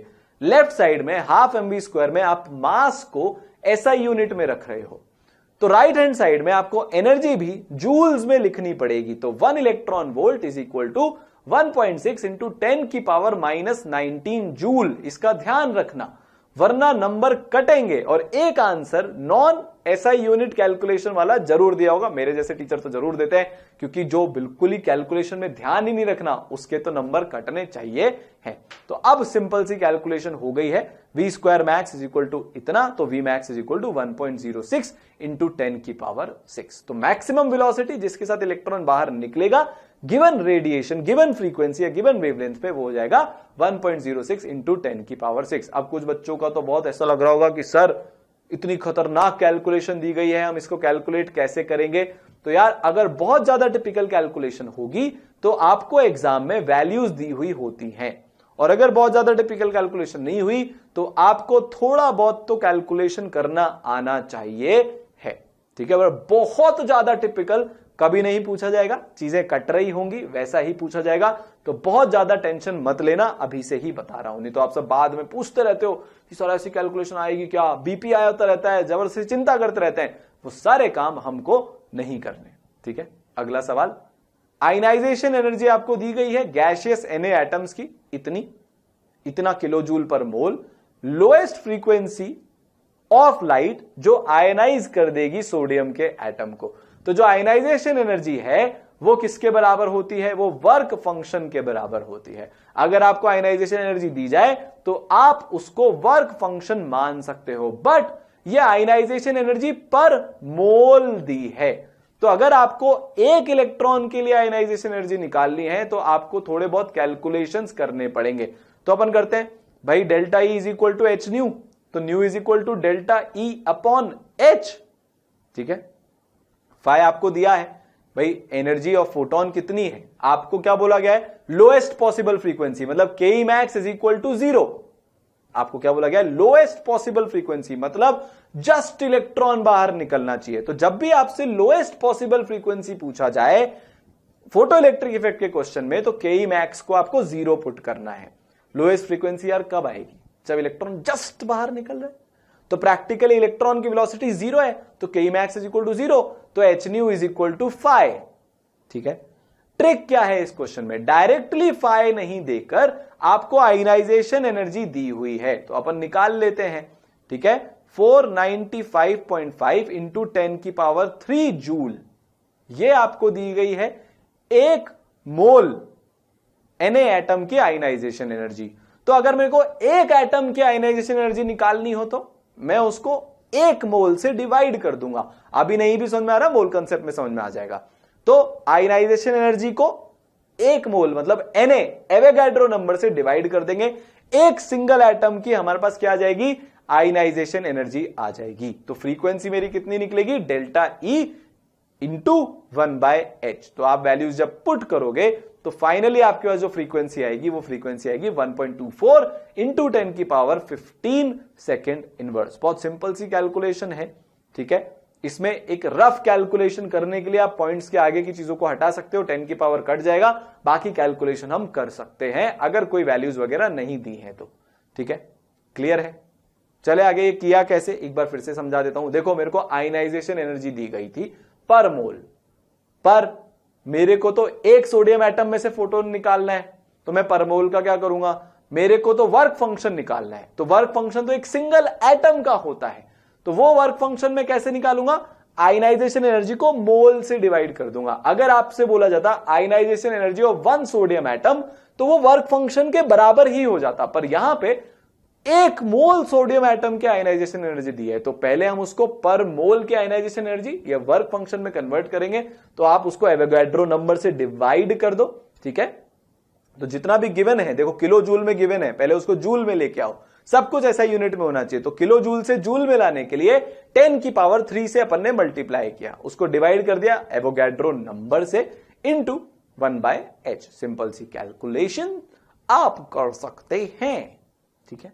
नहीं भी कर सकते हैं तो इवेंचुअली अभी हमारे पास टाइम है, करना सीख जाओगे। प्लीज इससे डर के भागना मत, ठीक है। आगे बढ़े, मजा आ रहा है? चले, बहुत सिंपल टॉपिक है यार, फोटो इलेक्ट्रिक, ऐसे ही सवाल आते हैं, पेपर में भी ऐसे ही सवाल आएंगे, इजीली मार्क्स आ जाते हैं। आगे बढ़ते हैं, नेक्स्ट क्वेश्चन थ्योरेटिकल है, बिना वैल्यूज वाला है, जिसमें कोई फाइनल आंसर, कोई नंबर नहीं आएगा, टर्म्स ऑफ लेमडा और एम और एच में आएगा। ऐसे क्वेश्चन भी आते हैं, ठीक है। आपसे क्या बोला गया है? जैसे थ्रेशोल्ड फ्रीक्वेंसी होती है ना, न्यू नॉट, वैसे ही उसके corresponding C upon threshold frequency जो होती है वो थ्रेशोल्ड वेवलेंथ कहलाती है। ठीक है, जितना कम लेमडा उतनी ज्यादा एनर्जी, ये चीज अपने को दिमाग में रखनी है, ऑलरेडी हमको आती है। आगे बढ़ते हैं। बोला क्या जा रहा है कि अगर लेमडा नॉट और लेमडा थ्रेशोल्ड वेवलेंथ और वेवलेंथ ऑफ इंसिडेंट लाइट है तो जो फोटो इलेक्ट्रॉन इजेक्ट होगा उसकी वेलोसिटी क्या होगी in terms of h, c, m, lambda and lambda naught, वो आपसे पूछा जा रहा है। तो कुछ नहीं करना यार, बहुत सिंपल सी चीज है। हमको पता है कि जो एनर्जी है, ठीक है, जो लाइट में एनर्जी है जो लेमडा नॉट या लेमडा के करस्पॉन्डिंग होगी, हम क्या बोलते हैं, K max is equal to H nu minus phi. ठीक है, तो H nu is equal to K max plus phi. इसी टर्म में ये इक्वेशन को हमने लिख दिया E is equal to phi plus, तो एच न्यू को हमने ई लिखा है, ई ऑफ व्हाट, जो इंसिडेंट लाइट है, जो लाइट आपने मेटल की प्लेट के ऊपर मारी है उसको हमने ई लिख दिया। तो H C by lambda not is equal to E. यहां पे ई का मतलब ये है, कंफ्यूज मत हो ना, ई कहां से आ गया इस इक्वेशन में। इक्वेशन सेम है, ठीक है, इक्वेशन अभी भी सेम है, K max half M we square. ठीक है, फाइ को आप लेफ्ट हैंड साइड में ले जाओ तो E minus phi, E is equal to H nu, तो H nu minus phi is equal to half M we square. Equation एकदम सेम है, आंसर लाने के लिए इस फॉर्मेट में लिख दिया। ठीक है, तो ई की वैल्यू क्या है, एच न्यू मतलब एच सी बाय लेमडा। ठीक है ना। फाइ की वैल्यू कितनी है, फाइ की वैल्यू है अपनी H C by lambda naught के बराबर, है ना, क्योंकि फाइ किसके बराबर होता है, एच न्यू नॉट के बराबर। ये अच्छी चीज है जो हमको इस क्वेश्चन से सीखने को मिली है। देखो, अगर मान लो मेरे को किसी भी उसके लिए थ्रेशोल्ड फ्रीक्वेंसी निकालनी है और मेरे को सिर्फ वर्क फंक्शन दे रखा है, क्या मैं थ्रेशोल्ड फ्रीक्वेंसी निकाल सकता हूं क्या? हाँ, थ्रेशोल्ड फ्रीक्वेंसी कौन सी फ्रीक्वेंसी होती है, जो वर्क फंक्शन जितनी एनर्जी दे दे, जस्ट इतनी एनर्जी दे दे कि वर्क फंक्शन क्रॉस हो जाए। तो थ्रेशोल्ड फ्रीक्वेंसी निकालने के लिए के मैक्स को 0 पुट कर दो, तो threshold frequency H new not, ठीक है, तो वो किसके बराबर होती है, फाइ के बराबर होती है। हमने यहां पे वही यूज कर लिया, तो H C by lambda is equal to H C by lambda naught plus half M we square. अब ये क्वेश्चन बहुत इजी हो गया है। वी स्क्वायर किसके बराबर आ जाएगा, 2hc by M, 1 upon lambda minus 1 upon lambda naught. थोड़ी बहुत कारीगरी करोगे, थोड़ी बहुत चीजें इधर उधर करोगे तो आपके वैसे आ जाएगा, वी फाइनली आ जाएगा under root 2hc by M into 1 by lambda minus 1 by lambda naught. इस क्वेश्चन में अगर आप फंसोगे, जैसे अगर किसी ने पॉज करके किया होगा तो उसको यह समझ में नहीं आएगा कि यार ये मैं लेमडा नॉट वाली टर्म कहां से लाऊं, बाकी सब बहुत सिंपल है। तो लेमडा नॉट वाली टर्म हमेशा फाइ से आएगी, या न्यू नॉट वाली टर्म हमेशा फाइ से आएगी। ठीक है, क्लियर है, आगे चले। तो v इज इक्वल टू मेरा फाइनल आंसर आ जाएगा जो मेरे गिवन फॉर्मेट में है, 2hc by M lambda naught minus lambda upon lambda lambda naught. तो आंसर क्या आ जाएगा मेरा भाई, आंसर में हो जाएगा 1। ठीक है, आगे चले। तो एक फ्रीक्वेंसी सर्टेन डिपेंडेंट है जो नेचर ऑफ मेटल पे डिपेंड करती है, जिसके नीचे फोटो इलेक्ट्रिक इफेक्ट ऑब्जर्व नहीं होता। तो अगर अब मैं ग्राफ प्लॉट करना शुरू कर दूं, देखो मैंने किसका ग्राफ प्लॉट किया, करंट वर्सेस फ्रीक्वेंसी का ग्राफ प्लॉट किया अलग अलग इंटेंसिटी के लिए।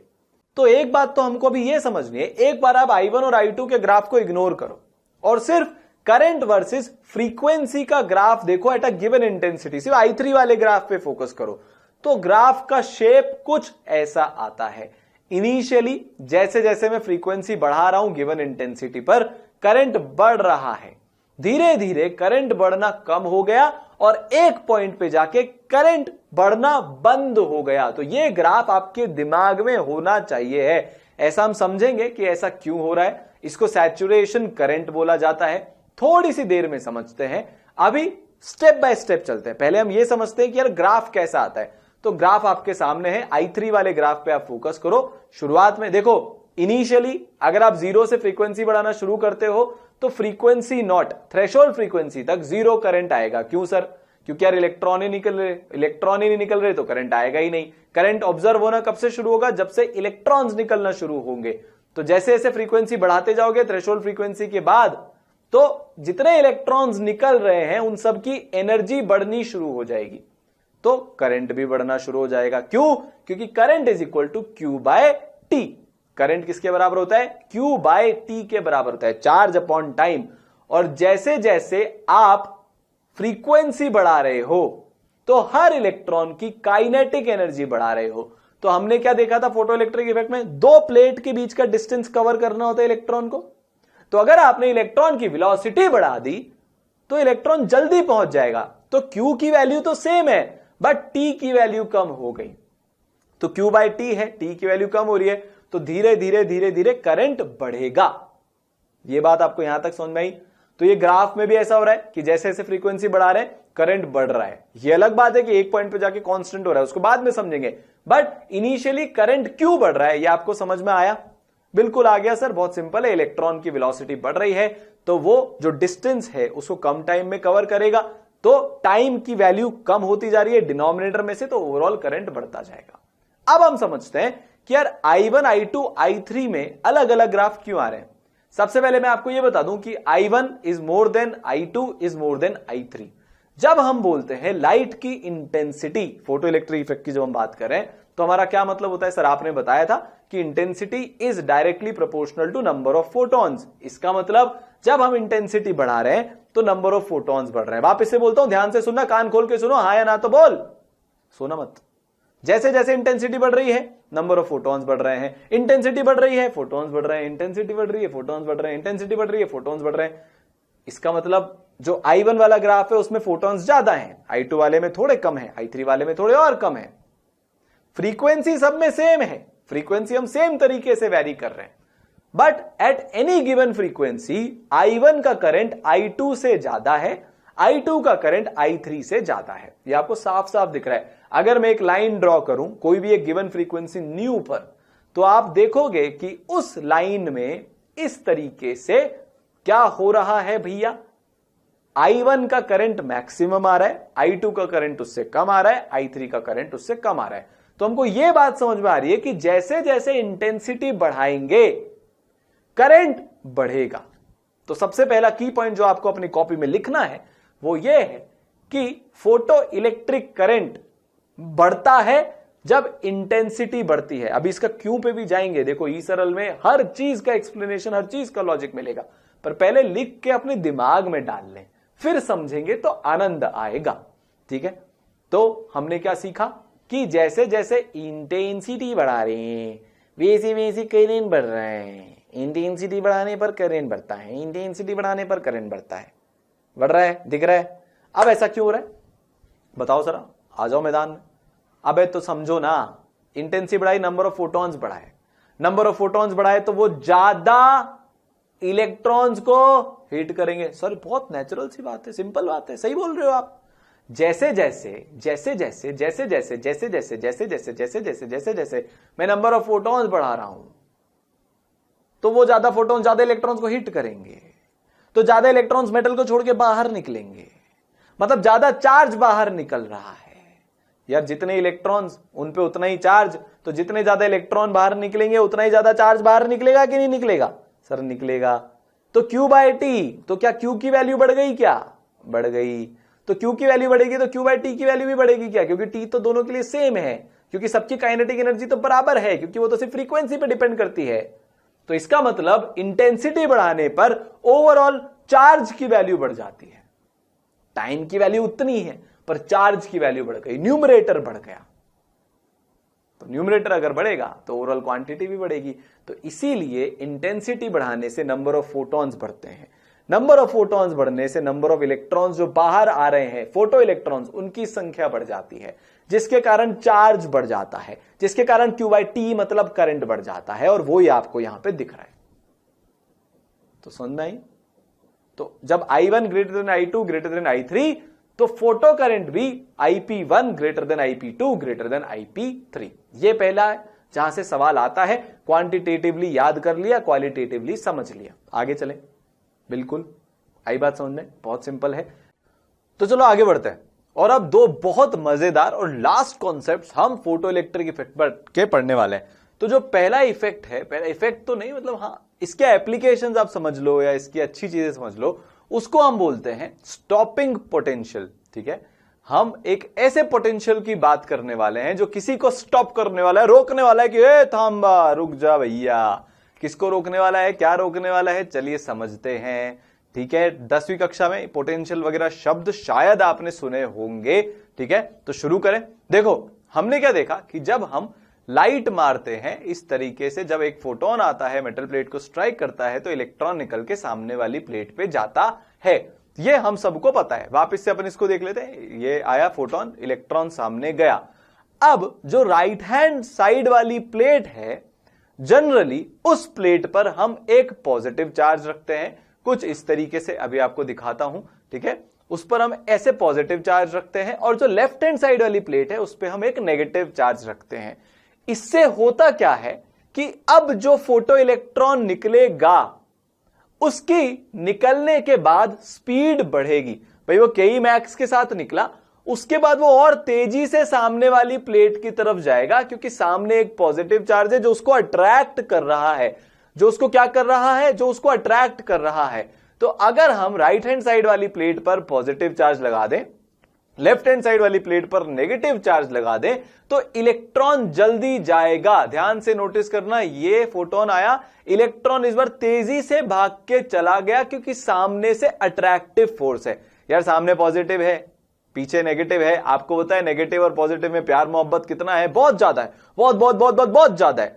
तो निकल लेगा, जोर से भागेगा। तो इससे हुआ क्या कि पहले अगर एक इलेक्ट्रॉन मान लो 2 सेकंड में पहुंचा था, रैंडम डेटा है, कोई एक्सपेरिमेंटल ऐसा कुछ नहीं है, ऐसे अपन अज्यूम कर लेते हैं, सपोज करने में अपना क्या ही जा रहा है, कितनी चीजें अपन सपोज कर लेते हैं दुनिया में। मेरे बोलते ही लोगों के मन में विचार आ गया है ना, पता नहीं क्या क्या हम स्कूल लाइफ में, भैया हमने भी बहुत सपोज किया है यार, ये मेरी हो जाती तो क्या होता, और पता नहीं कहां तक पहुंच जाते हैं, कौन सी उम्र के पड़ाव तक पहुंच जाते। तो यार ये तो आप सपोज कर ही सकते हो, राइट। इसको सपोज करने में तो आपको दिक्कत नहीं है। तो सपोज कर लो कि पहले अगर पॉजिटिव चार्ज नहीं था राइट हैंड साइड वाली प्लेट पर, तो इलेक्ट्रॉन 2 सेकंड में पहुंच रहा था। अब आपने पॉजिटिव चार्ज लगा दिया, तो इलेक्ट्रॉन क्या होगा, इलेक्ट्रॉन कितने सेकंड में पहुंच जाएगा, 1 सेकंड में पहुंच जाएगा। तो Q कितना है, 1 इलेक्ट्रॉन के चार्ज के बराबर, और T कितना है बताओ सर, 2 सेकंड की जगह 1 सेकंड हो गया है, तो क्या करंट बढ़ जाएगा क्या, हाँ करंट बढ़ जाएगा। करंट बढ़ जाएगा क्या, करंट बढ़ जाएगा। तो हमने सामने वाली प्लेट पर पॉजिटिव चार्ज लगाया, तो इलेक्ट्रॉन तेजी से भाग गया, तो करंट बढ़ जाएगा। मान लो मैं इस पॉजिटिव चार्ज को डबल कर दूं, तो इलेक्ट्रॉन देखना है फसाक, सर दिखाई नहीं, अबे तो सामने पॉजिटिव चार्ज इतना हो गया कि इलेक्ट्रॉन बहुत तेजी से भाग रहा है, जैसे मैं बहुत तेजी से बोल रहा हूं राजधानी की स्पीड पर, शताब्दी की स्पीड पर, ये मेरा इलेक्ट्रॉन सामने पहुंच गया, ठीक है। मान लो मैं आपसे बोलता हूं कि यार अब पर मैं ये उल्टा काम करने वाला हूं, अब बहुत इंटरेस्टिंग चीज चालू होने वाली है, बहुत इंट्यूटिवली आपको समझ में आएगा। ये सरल है तो सब सरल है भैया, विजुअलाइजेशन यहां पे आपको साफ साफ दिख रहा है, होते हुए दिख रहा है। मैं ये नहीं बोल रहा है एक बोर्ड पे कि यार ये देख देख इलेक्ट्रॉन जा रहा है, आप सर पकड़ लोगे, सर कहां जा रहा है, यहां पे आपको दिख रहा है। अब हमने क्या किया, इसको बोलते हैं पोलैरिटी रिवर्स करना। मतलब पहले जहां पे नेगेटिव था वहां पे पॉजिटिव लगा दिया, जहां पे पॉजिटिव था वहां पे नेगेटिव लगा दिया। तो लेफ्ट हैंड साइड की प्लेट पर इस बार पॉजिटिव चार्ज है। देखो ये बात ध्यान रखना कि हम लाइट को हमेशा लेफ्ट हैंड साइड वाली प्लेट पर ही फेंकेंगे हमारे एक्सपेरिमेंट में, है ना। तो इलेक्ट्रॉन कहां से निकलेगा, लेफ्ट हैंड साइड वाली प्लेट पे से निकलेगा। अब जरा उस इलेक्ट्रॉन की अपन हालत समझते हैं। देखो फोटोन आया, उसने फोटो इलेक्ट्रॉन को बाहर निकला, उस फोटो इलेक्ट्रॉन को सिर्फ इमेजिन करना है अभी जिसके पास Ke मैक्स है, बाकी सारे फोटो इलेक्ट्रॉन्स को भूल जाओ, हम सिर्फ वो बाहर निकलने वाले इलेक्ट्रॉन्स पे फोकस करेंगे जो Ke मैक्स के साथ बाहर निकल रहा है। तो फोटोन की एनर्जी लेकर इलेक्ट्रॉन बाहर तो निकल जाएगा, पर पीछे से उसको कोई बुला रहा होगा, आजा आजा आजा आजा। सर कौन बुला रहा होगा, अबे ये पॉजिटिव चार्ज रखा है ना अपन ने, तो पॉजिटिव चार्ज नेगेटिव चार्ज को क्या करता है, मोहब्बत करता है। तो इलेक्ट्रॉन निकल तो लेगा, क्योंकि उसके पास बहुत सारी काइनेटिक एनर्जी है, बहुत सारी एनर्जी लेके वो भाग रहा है आगे की तरफ, तो वो निकल तो जाएगा, पर पीछे से उसको कोई बुला रहा है कि आजा आजा आजा। तो अब होगा क्या कि बिना किसी चार्ज के हमने देखा था इलेक्ट्रॉन 2 सेकंड में पहुंच रहा था। अब आपने क्योंकि एक पॉजिटिव चार्ज लेफ्ट वाली प्लेट पर लगा दिया, तो इलेक्ट्रॉन अब 2 सेकंड से ज्यादा 3 सेकंड में पहुंचेगा। फिर से सपोज ही कर रहा हूं, अज्यूम ही कर रहा हूं, आपको पता है अज्यूम तो कर सकते हैं। फोटोन आया, अब इलेक्ट्रॉन को आराम से धीरे धीरे धीरे धीरे पहुंच, क्यों भाई, क्योंकि पीछे पॉजिटिव चार्ज है, तो वो इलेक्ट्रॉन की स्पीड को धीरे धीरे कम करता जाएगा, क्योंकि वो उसको पीछे बुला रहा है, पीछे की तरफ अट्रैक्शन का फोर्स है। पर ये अट्रैक्शन का फोर्स, ये पॉजिटिव चार्ज इतना नहीं है कि इलेक्ट्रॉन को जाने से ही रोक ले। अब अगर मान लो मैं +2 का चार्ज लगा देता हूं पीछे की तरफ, मैंने क्या किया, पीछे की तरफ मैंने +2 का चार्ज लगा दिया, आगे भी -2 हो जाएगा, वो आगे वाली प्लेट का हम नहीं सोच रहे अभी, पीछे की प्लेट पर, मतलब लेफ्ट वाली प्लेट पर मैंने +2 का चार्ज लगा दिया, तो यार इलेक्ट्रॉन बोलेगा अबे तुम कर क्या रहे हो, पहले तुमने फोटोन से एनर्जी मारी, तुम मेरे से बोल रहे हो सामने वाली प्लेट पर जाओ, फिर तुमने पीछे +2 का चार्ज लगा दिया, तो मैं यार सुनूं तो सुनूं किसकी, मेरी काइनेटिक एनर्जी को तुम क्या करोगे। हम बोलेंगे यार अब क्या करें, हमको कॉन्सेप्ट तो सीखना है, एग्जाम में तो आता है और अच्छी चीज सीखने की भी है, मजा भी आता है साइंस में ये सारे कीड़े करने का, एक्सपेरिमेंटेशन करने का। तो हमारा फोटोन आएगा, मेरा फोटोन आएगा, वो इलेक्ट्रॉन ऐसा बस मर मर के जस्ट पहुंचेगा। तो सर इसका मतलब, मैं बोलूंगा हाँ दिमाग कितनी जली, इसका मतलब अगर मैं एक पॉजिटिव चार्ज और बढ़ा दूंगा तो इलेक्ट्रॉन तो राइट हैंड साइड की प्लेट पर पहुंच ही नहीं पाएगा। ये क्या बोल रहा हूं मैं, फोटोन आया, फोटो इलेक्ट्रॉन निकला, पर पीछे मतलब लेफ्ट हैंड साइड वाली प्लेट पर इतना ज्यादा पॉजिटिव चार्ज होने के कारण वो पॉजिटिव चार्ज इलेक्ट्रॉन को सामने वाली प्लेट पर पहुंचने ही नहीं देगा। कुछ इस प्रकार विजुलाइज कर लो, ये इलेक्ट्रॉन निकल तो गया, पर ये पॉजिटिव चार्ज उसको सामने वाली प्लेट पे पहुंचने से पहले ही अपने पास दोबारा बुला लेंगे। इसका मतलब अगर अब मैं इस एक्सपेरिमेंट में करंट नापूंगा तो सामने तो कोई इलेक्ट्रॉन पहुंचा ही नहीं, जिसके पास मैक्सिमम काइनेटिक एनर्जी थी उसी को आपने रोक लिया, तो बेचारे भापड़े दूसरे इलेक्ट्रॉन जिनके पास मैक्सिमम काइनेटिक एनर्जी से कम है वो तो पहुंच ही नहीं पाएंगे। तो इसका मतलब अगर हम एक रिवर्स पोटेंशियल लगा दे, रिवर्स पोटेंशियल मतलब लेफ्ट हैंड साइड वाली प्लेट पर पॉजिटिव चार्ज और राइट हैंड साइड वाली प्लेट पर नेगेटिव चार्ज। नॉर्मल पोटेंशियल तो क्या है कि राइट हैंड साइड वाली प्लेट पर हमने पॉजिटिव चार्ज लगाया, इलेक्ट्रॉन तेजी से और ज्यादा भाग गया, करंट बढ़ गया। पर अगर हम इसका उल्टा कर दें, जैसा हमने अभी एक्सपेरिमेंटेशन करके किया कि लेफ्ट हैंड साइड वाली प्लेट पर हमने पॉजिटिव चार्ज लगा दिया, जिसको एक रिवर्स पोटेंशियल बोला जाता है, तो हम करंट को जीरो कर सकते हैं। कोई चार्ज सामने वाली प्लेट पे पहुंचेगा ही नहीं, तो Q की वैल्यू हो गई 0, तो करंट भी हो जाएगा 0। तो फोटो इलेक्ट्रिक इफेक्ट तो हुआ पर फिर भी करंट 0 आया, इसको बोला जाता है स्टॉपिंग पोटेंशियल। करंट को स्टॉप करने के लिए आपने जो रिवर्स में पोटेंशियल लगाया उसको बोला जाता है स्टॉपिंग पोटेंशियल। आया समझ में, क्लियर हो गया, पूरा विजुलाइज हो गया, मजा आ गया। ठीक है, तो अब इसकी डेफिनेशन वा देख लेते हैं। Minimum applied reverse potential to stop photo current is called stopping potential, जिसको हम V0 के नाम से जानते हैं। जिसको हम किस नाम से जानते हैं, जिसको हम V0 के नाम से जानते हैं।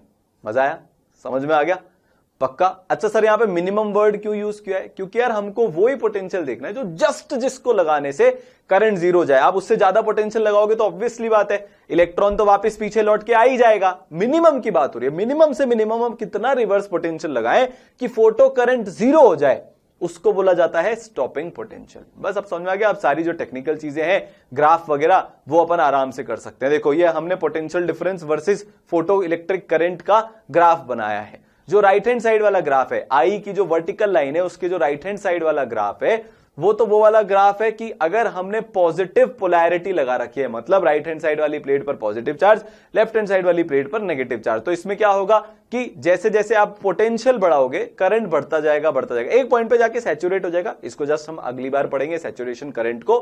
पर आप पोटेंशियल बढ़ाते जा रहे हो तो करंट भी बढ़ता जाएगा, क्योंकि इलेक्ट्रॉन जल्दी पहुंचते जाएंगे एक लिमिट तक, उसके बाद करंट सैचुरेट हो जाएगा।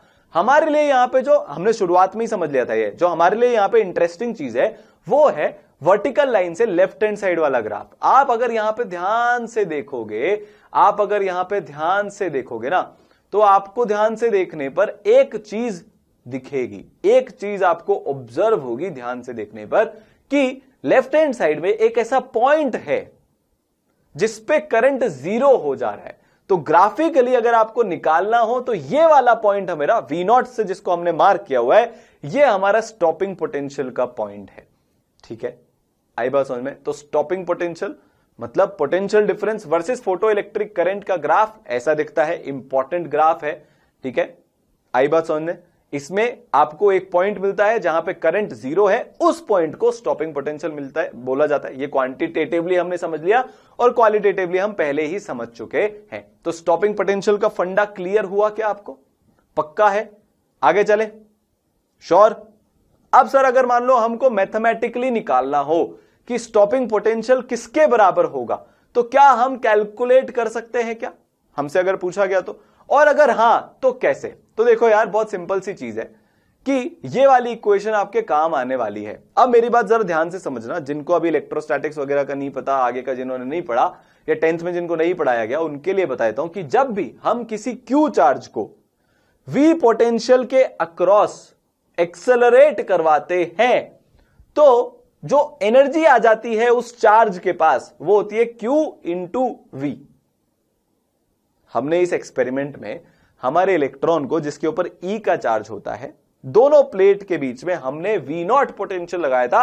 जब हम स्टॉपिंग पोटेंशियल की बात कर रहे हैं, लगाया था कि नहीं लगाया था?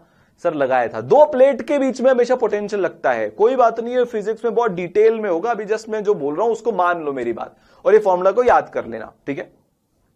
हमने दो प्लेट के बीच में V0 का स्टॉपिंग पोटेंशियल लगाया था। इलेक्ट्रॉन का चार्ज कितना है? E। तो टोटल एनर्जी उस इलेक्ट्रॉन के पास कितनी आ गई? eV0, और ये उसके किसके बराबर थी? Ke max के। जस्ट मैंने सबसे तेज चलने वाले इलेक्ट्रॉन को वापस बुलाया था, मतलब मैंने उसको कितनी एनर्जी दी होगी? Ke max के बराबर। तो Ke max is equal to eV0 हो जाएगा। क्या हो जाएगा? Ke max, जो मैक्सिमम काइनेटिक एनर्जी वाला इलेक्ट्रॉन था, उसके जितनी एनर्जी नेगेटिव में आप उस इलेक्ट्रॉन को दे दो पोटेंशियल डिफरेंस के थ्रू, उसको एक्सेलरेट करा के, तो Ke max is equal to eV0 हो जाएगा। और आपको तो पता ही है Ke max is equal to h nu minus phi। इसका मतलब अगर आपको मेटल का वर्क फंक्शन दे रखा हो और गिवन लाइट की फ्रीक्वेंसी दे रखी हो जो हमने शाइन करी है मेटल की प्लेट पर, तो आप इसका आराम से क्या निकाल सकते हो? V0 निकाल सकते हो। E की वैल्यू पता है, H की वैल्यू पता है, अननोन कौन कौन है? V0, न्यू और phi। phi दे रखा होता है हमेशा, न्यू भी दे रखा होगा तो V0 निकल जाएगा, और अगर V0 दे रखा होगा तो न्यू निकल जाएगा। आई बात समझ में? तो eV0 is equal to h nu minus phi। Clear है? पक्का? चलें आगे। श्योर है? तो अगर मान लो मैं आपसे बोलूं कि यार मैं पोटेंशियल वर्सेस न्यू का ग्राफ बनाना चाहता हूं, स्टॉपिंग पोटेंशियल वर्सेस न्यू का ग्राफ बनाना चाहता हूं, तो वो एक स्ट्रेट लाइन आएगा यार। ये तो y इज इक्वल टू मतलब ये तो बेसिकली यार y is equal to mx plus c का ही एक वर्जन है, जहां पे कि आपका जो कांस्टेंट है वो नेगेटिव है, इसलिए वो एक्स एक्सिस के नीचे कट कर रहा है। ये ग्राफ प्लॉट करना बहुत इजी है, ठीक है। स्ट्रेट लाइन के कॉन्सेप्ट से हम इस ग्राफ को इजीली प्लॉट कर सकते हैं। तो ये ऐसा ग्राफ बनता है किस किस के बीच में? V0 और फ्रीक्वेंसी के बीच में। तो हमको यहां पे क्या दिख रहा है? साफ साफ दिख रहा है कि जैसे जैसे हम न्यू बढ़ाते जाएंगे, फ्रीक्वेंसी बढ़ाते जाएंगे, स्टॉपिंग पोटेंशियल बढ़ता जाएगा, और वो नेचुरल भी है। जैसे जैसे आप फ्रीक्वेंसी बढ़ा रहे हो Ke max बढ़ेगा, इलेक्ट्रॉन के पास ज्यादा एनर्जी आ जाएगी, उसको रोकने के लिए आपको ज्यादा पोटेंशियल लगाना पड़ेगा। ये बात हमको क्वालिटेटिवली बहुत अच्छे से, बहुत तसल्ली से, मन से इजीली समझ में आ गई है। बहुत इजी है, बहुत, पर उसको एक्सप्लेन करने में, आपको बहुत विजुलाइज करने में जो फील आती है ना, इसलिए हम इतना टाइम इस पे स्पेंड कर रहे हैं। बाकी हमको ग्राफिकली सिंपल सा दिख ही रहा है यार कि जैसे जैसे हम फ्रीक्वेंसी बढ़ाएंगे V0 बढ़ेगा, ठीक है, और एक स्ट्रेट लाइन ग्राफ आएगा कुछ इस प्रकार से, है ना। तो अब इस पे सवाल आते हैं, बहुत सिंपल सिंपल सवाल आते हैं, ठीक है। अच्छा, ये ग्राफ भी इंपॉर्टेंट है। सवाल करने से पहले आपके मन में ये सवाल आएगा कि सर देखो, अगर मान लो मैंने इंटेंसिटी बढ़ा दी तो current, photoelectric current versus potential difference का ग्राफ कैसा दिखेगा? ऐसा दिखेगा, ठीक है। इंटेंसिटी बढ़ाने से फोटोइलेक्ट्रिक करंट बढ़ जाएगा, पर Ke max नहीं बढ़ रहा। तो Ke max अगर नहीं बढ़ रहा तो V0 मतलब स्टॉपिंग पोटेंशियल की वैल्यू भी चेंज नहीं होगी। स्टॉपिंग पोटेंशियल की वैल्यू सिर्फ Ke max पे डिपेंड करती है, तो वो ग्राफ ऐसा दिखेगा। स्टार्टिंग पॉइंट दोनों ग्राफ का सेम होगा, बस हाई इंटेंसिटी से ज्यादा फोटोन से ज्यादा इलेक्ट्रॉन से ज्यादा करंट, इसलिए वो ग्राफ लो इंटेंसिटी वाले ग्राफ से ऊपर की तरफ चलेगा। तो अगर आपसे कोई पूछ ले which of the following graphs of photoelectric current versus potential difference is correct, और आपको ये दोनों दे दिए गए हों with high intensity A, high intensity B, तो आपका आंसर यह आ जाएगा। या फिर आपसे क्वेश्चन में क्या पूछा जाएगा कि ये ग्राफ आपको गिवन है, बताओ हायर इंटेंसिटी वाला ग्राफ कौन सा है और लोअर इंटेंसिटी वाला ग्राफ कौन सा है। भाई ए में हाई इंटेंसिटी है कि बी में हाई इंटेंसिटी है?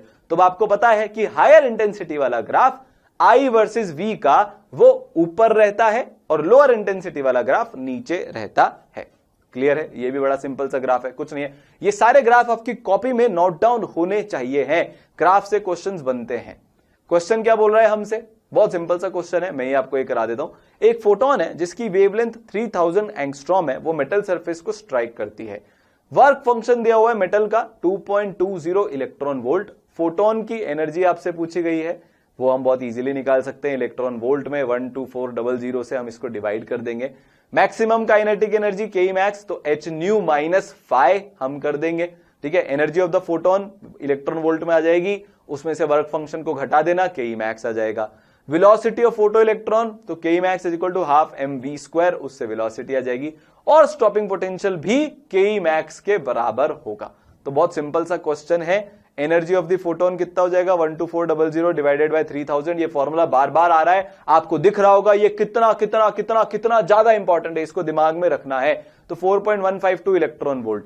Kinetic energy of the emitted photo electron h nu minus phi, ठीक है। h न्यू माइनस फाइ से हम इसको आराम से कर लेंगे, ठीक है। ये k is equal to 4.152 minus 2.20, तो 1.925 इलेक्ट्रॉन वोल्ट, ठीक है। और अगर हम इसको जूल्स में निकालेंगे तो इतना, बट क्वेश्चन में इलेक्ट्रॉन वोल्ट में ही पूछा है। फोटो इलेक्ट्रॉन की वेलोसिटी हाफ mv², तो आपके पास वेलोसिटी आ जाएगी 8.22 into 10⁵ metre per second. Metre per second में हमने वेलोसिटी निकाली है। Half mv² is equal to 3.08 into 10⁻⁻19। Electron का मास आपको याद होना चाहिए, बार बार हर जगह पे ये काम आता है, तो हमारे पास वेलोसिटी भी निकल के आ जाएगी। स्टॉपिंग पोटेंशियल कितना होगा भाई, स्टॉपिंग पोटेंशियल के मैक्स के बराबर होता है। तो stopping potential is equal to K max. तो के मैक्स आपके पास आई गई थी, ठीक है, 1.925 इलेक्ट्रॉन वोल्ट, ठीक है। तो वो पोटेंशियल किसके बराबर हो जाएगा, आपका वो पोटेंशियल बराबर हो जाएगा 1.925 वोल्ट के। आपसे अगर पोटेंशियल पूछा जा रहा है तो EV0 is equal to 1.925 into E into V, तो E से E कैंसिल, तो 1.925 वोल्ट। अच्छा, स्टॉपिंग पोटेंशियल वोल्ट में ही आएगा, उसको एनर्जी की टर्म्स में मत डाल देना, ठीक है। स्टॉपिंग पोटेंशियल इंटू E, ये के मैक्स के बराबर होता है। स्टॉपिंग पोटेंशियल के मैक्स के बराबर नहीं होता, स्टॉपिंग पोटेंशियल इंटू इलेक्ट्रॉन का चार्ज, वो के मैक्स के बराबर होता है। तो इलेक्ट्रॉन के चार्ज से इलेक्ट्रॉन के चार्ज को कैंसिल कर देंगे, आंसर आ जाएगा 1.925 वोल्ट, ठीक है। क्लियर है। नेक्स्ट चीज अब हम पढ़ते हैं जिसको हम बोलते हैं सैचुरेशन करंट, जो कब से मैं बार बार बोल रहा हूं कि इसको दोबारा पढ़ाऊंगा, फिर से रिपीट कर देता हूं। स्टॉपिंग पोटेंशियल इंटू इलेक्ट्रॉन का चार्ज, वो के मैक्स के बराबर होता है। यार, लेफ्ट हैंड साइड में भी एनर्जी रखनी पड़ेगी, राइट हैंड साइड में भी एनर्जी रखनी पड़ेगी। राइट हैंड साइड को वोल्टेज से बराबर नहीं कर सकते, मतलब एनर्जी और वोल्टेज को बराबर नहीं कर सकते, इसका ध्यान हमको रखना है। तो पिछले वाले क्वेश्चन में आंसर क्या आ जाता, 1.925 वोल्ट आंसर आ जाता, ठीक है। क्लियर है। आगे चलें, सैचुरेशन करंट पढ़ें, बहुत मजा आने वाला है। लास्ट कॉन्सेप्ट है फोटो इलेक्ट्रिक का, फिर फोटो इलेक्ट्रिक खत्म, फिर अपन आगे चलने वाले हैं। चलो, तो सैचुरेशन करंट पढ़ लेते हैं। तो इसको समझते हैं। देखो, हमने अभी स्टॉपिंग पोटेंशियल में क्या देखा, हमने स्टॉपिंग पोटेंशियल में ये देखा था, जो सबसे पहले हमने समझा था कि अगर हम राइट हैंड साइड वाली प्लेट पर, मतलब लेफ्ट हैंड साइड वाली प्लेट से इलेक्ट्रॉन निकल रहा है, राइट हैंड साइड वाली प्लेट पर वो इलेक्ट्रॉन जा रहा है, जब वहां पे इलेक्ट्रॉन पहुंच जाते हैं तो करंट हमको रजिस्टर होता है, क्योंकि Q/T से हम करंट निकाल लेते हैं। अब हमने ये देखा कि अगर हम राइट हैंड साइड वाली प्लेट पर पॉजिटिव चार्ज लगाएं तो इलेक्ट्रॉन वहां पे जल्दी पहुंच जाता है, ये हम ऑलरेडी देख चुके हैं।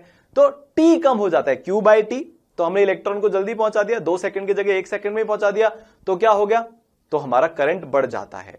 तो अगर मान लो मैं सामने वाली प्लेट पर पॉजिटिव चार्ज बढ़ाता जाऊं, मतलब पोटेंशियल बढ़ाता जाऊं, देखो हमने ये ग्राफ देखा था, ये वाला ग्राफ आप देखो, ए हो या बी हो, एक पॉइंट पर जाकर करंट सैचुरेट हो रहा है। आप कितना भी पोटेंशियल उसके बाद बढ़ा रो, करंट बढ़ नहीं रहा है।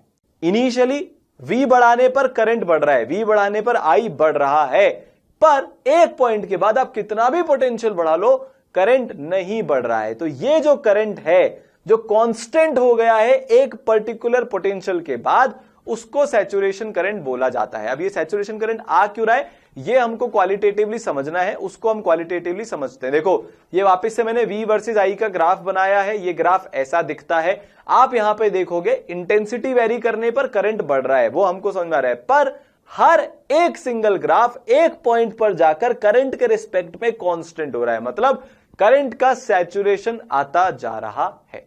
तो इसको भी अपन विजुलाइज करेंगे, ऑब्वियस सी बात है, विजुलाइज करके हम हर चीज को समझते हैं।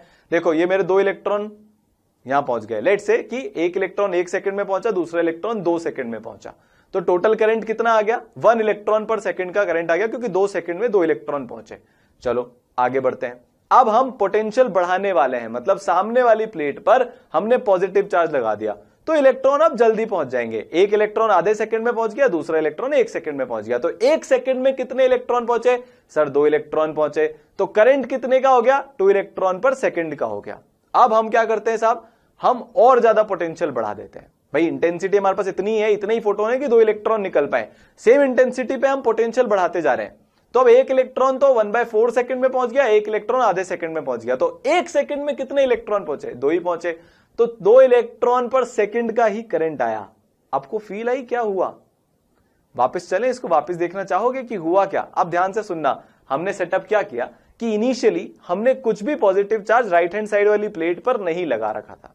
तो पहला इलेक्ट्रॉन, 2 इलेक्ट्रॉन लिए, एक के मैक्स के साथ चल रहा है, एक उसकी कम एनर्जी के साथ चल रहा है। तो जो के मैक्स के साथ चल रहा है वो 1 सेकंड में पहुंच गया, जो उससे कम पे चल रहा है वो 2 सेकंड में पहुंच गया। भाई हमने सिर्फ 2 ही फोटोन लिए हैं, हमारी इंटेंसिटी इतनी सी है कि हमारे पास 2 ही फोटोन थे। हम उसके करेस्पॉन्डिंग सैचुरेशन करंट को समझने की कोशिश कर रहे हैं। तो 1 इलेक्ट्रॉन 2 सेकंड में पहुंच गया, दूसरा इलेक्ट्रॉन 1 सेकंड में पहुंच गया। तो 1 सेकंड में कितने इलेक्ट्रॉन पहुंचे, 1 ही इलेक्ट्रॉन पहुंचा 1 सेकंड में। जो पहली बार 1 सेकंड में पहुंच गया वो 1 ही इलेक्ट्रॉन पहुंचा। तो करंट कितने का हो गया, 1 इलेक्ट्रॉन पर सेकंड का करंट हो गया। हमको बात समझ में आई? फिर हमने पॉजिटिव चार्ज लगा दिया सामने, तो जो 1 सेकंड में इलेक्ट्रॉन पहुंच रहा था वो अब जल्दी पहुंच जाएगा, तो वो तो आधे सेकंड में पहुंच गया। और जो 2 सेकंड में इलेक्ट्रॉन पहुंच रहा था वो 1 सेकंड में ही पहुंच गया।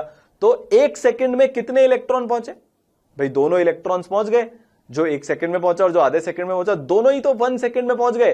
तो 2 इलेक्ट्रॉन्स पर 1 सेकंड का करंट हो गया। मैंने और पॉजिटिव पोटेंशियल बढ़ा दिया, और पॉजिटिव पोटेंशियल बढ़ा दिया। तो हुआ क्या, और पॉजिटिव पोटेंशियल बढ़ाने से जो पहले इलेक्ट्रॉन आधे सेकंड में पहुंच रहा था, जिसके पास के मैक्स था, वो 1/4 सेकंड में ही पहुंच गया। और जो इलेक्ट्रॉन 1 सेकंड में पहुंच रहा था वो 1/2 सेकंड में पहुंच गया। इसके बाद इलेक्ट्रॉन्स ही नहीं है, क्योंकि हमारे पास 1 सेकंड में 2 ही फोटोन आ रहे हैं। अगले फोटोन 1 सेकंड के बाद आएंगे। तो 1 सेकंड में कितने इलेक्ट्रॉन सामने वाली प्लेट पे पहुंचे, 2 पहुंचे। कितना सेकंड टोटल टाइम बीत गया, 1 सेकंड टाइम बीत गया। इसका मतलब अगर मैं पोटेंशियल बढ़ाता जा रहा हूं, बढ़ाता जा रहा हूं, बढ़ाता जा रहा हूं, तो एक पॉइंट ऐसा आएगा जहां पे जितने इलेक्ट्रॉन्स पहुंचने थे टाइम टी में, उतने पहुंच जाएंगे ऑलरेडी। तो उसको बोलते हैं सैचुरेशन करंट। ठीक है, तो आप वापस से देख सकते हो, पहला इलेक्ट्रॉन 1 सेकंड में, दूसरा 2 सेकंड में, तो करंट 1 इलेक्ट्रॉन पर सेकंड का आ जाएगा। वापस से इसको अपन देख रहे हो, बहुत सिंपल है। 1 सेकंड में 1 ही इलेक्ट्रॉन पहुंच पाया। फिर मैंने क्या किया, राइट हैंड साइड वाली प्लेट पर आप देखना, अभी मैं पॉजिटिव चार्ज लगा दूंगा। तो मैंने एक पोटेंशियल अप्लाई कर दिया, पॉजिटिव पोटेंशियल अप्लाई कर दिया। तो अब इलेक्ट्रॉन्स जल्दी पहुंच जाएंगे। तो अब 1 सेकंड में 2 इलेक्ट्रॉन पहुंच गए, तो मेरा करंट 2 इलेक्ट्रॉन पर सेकंड का आ गया। अब नोटिस करने की बात यह कि इससे ज्यादा पोटेंशियल बढ़ाने पर क्या होगा, उसको ऑब्जर्व कर लेते हैं। अब मैंने राइट हैंड साइड वाली प्लेट पर उठा के +2 का चार्ज लगा दिया। लगाओ भाई +2 का चार्ज, ये लग गया +2 का चार्ज। अब इलेक्ट्रॉन फटाक से ही पहुंच गए, दोनों इलेक्ट्रॉन 1 सेकंड के अंदर अंदर पहुंच गए। 1 सेकंड में अभी भी कितने इलेक्ट्रॉन पहुंचे, 2। तो 2 इलेक्ट्रॉन पर सेकंड का ही करंट आया। तो समझने वाली बात यह है कि करंट सैचुरेट हो जाता है एक पोटेंशियल के बाद।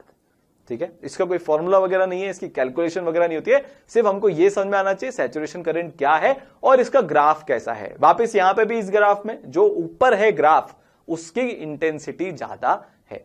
तो फोटो इलेक्ट्रिक इफेक्ट में हमने 3 चीजें सीखी मेजरली। अब हम समराइज कर रहे हैं कि इलेक्ट्रॉन इंस्टेंटेनियसली बाहर आ जाते हैं, इंटेंसिटी बढ़ाने पर करंट बढ़ जाता है, but kinetic energy individual photo electron की नहीं बढ़ती, वो उतनी की उतनी ही रहती है। और तीसरी चीज, एक ऐसी फ्रीक्वेंसी है जिसको हम थ्रेशोल्ड फ्रीक्वेंसी बोलते हैं, जिसके नीचे लाइट मारने पर, जिस फ्रीक्वेंसी से कम फ्रीक्वेंसी की इलेक्ट्रोमैग्नेटिक रेडिएशन उस प्लेट पे शाइन कराने पर, मारने पर इलेक्ट्रॉन्स बाहर नहीं आएंगे। अब फोटो इलेक्ट्रिक इफेक्ट के लिए आइंस्टाइन को, अब हम थोड़ा सा अच्छा साइंस बेस्ड डिस्कशन कर रहे हैं, इसका कोर्स से कोई लेना देना नहीं है, बट मेरा ये मन है कि यार आप लोग इस चीज को एप्रिशिएट करो, एंजॉय करो, एक फील लो कि यार साइंस इतनी अमेजिंग क्यों है। अब ध्यान से सुनना, 2 धड़ हो गए थे, पूरी साइंटिफिक कम्युनिटी के 2 धड़ थे। एक बोल रहा था लाइट वेव है, वेव है, वेव है, वेव है। एक बोल रहा था लाइट पार्टिकल है, पार्टिकल है, पार्टिकल है। आइंस्टाइन साहब ने भी यह प्रूव कर दिया लाइट पार्टिकल है, और इसके लिए उनको नोबेल प्राइज भी मिला। तो अब बड़ा कंफ्यूजन हो गया। फोटो इलेक्ट्रिक इफेक्ट ने यह कैसे प्रूव किया लाइट पार्टिकल है, पहले हम उसको समझते हैं। देखो, इसको समझने के लिए सबसे इंपॉर्टेंट पॉइंट यह है कि वेव नेचर ऑफ लाइट यह बोलता है कि मान लो आपके पास एक 10 किलो का एक बॉक्स है, ठीक है, ठीक है, कोई भी एक बॉक्स है, चलो कोई भी एक बॉक्स है, उसको आपको मूव करने के लिए, फ्रिक्शन के अगेंस्ट उसको मूव करने के लिए 10 न्यूटन का फोर्स लगता है। अब आपको यार ये थोड़ा सा इंट्यूशन से पता है कि अगर मैं 10 न्यूटन से कम 5 न्यूटन का फोर्स लगाऊंगा तो वो बॉक्स मूव नहीं करेगा। आप कितनी भी देर तक वो बॉक्स के ऊपर 5 न्यूटन का फोर्स लगा लो, अगर उसको 10 न्यूटन का फोर्स चाहिए मूव करने के लिए तो वो 10 न्यूटन के फोर्स पे ही मूव करेगा। 5 न्यूटन का फोर्स आप चाहे 1 करोड़ साल तक लगा लो, वो बॉक्स मूव नहीं करेगा। अब वेव नेचर ऑफ लाइट क्या बोलता है? वेव नेचर ऑफ लाइट ये बोलता है कि विद टाइम अगर मैं कोई सी भी फ्रीक्वेंसी की लाइट एक इलेक्ट्रॉन को देता रहूंगा तो वो इलेक्ट्रॉन धीरे धीरे धीरे धीरे धीरे धीरे एनर्जी अक्यूमुलेट करता रहेगा, पड़े पड़े पड़े पड़े एनर्जी अक्यूमुलेट करता रहेगा, करता रहेगा, करता रहेगा, और एक पॉइंट पे इतनी एनर्जी इकट्ठी कर लेगा कि वो मेटल को छोड़ के बाहर आ जाए। ये आइंस्टाइन ने गलत प्रूफ कर दिया।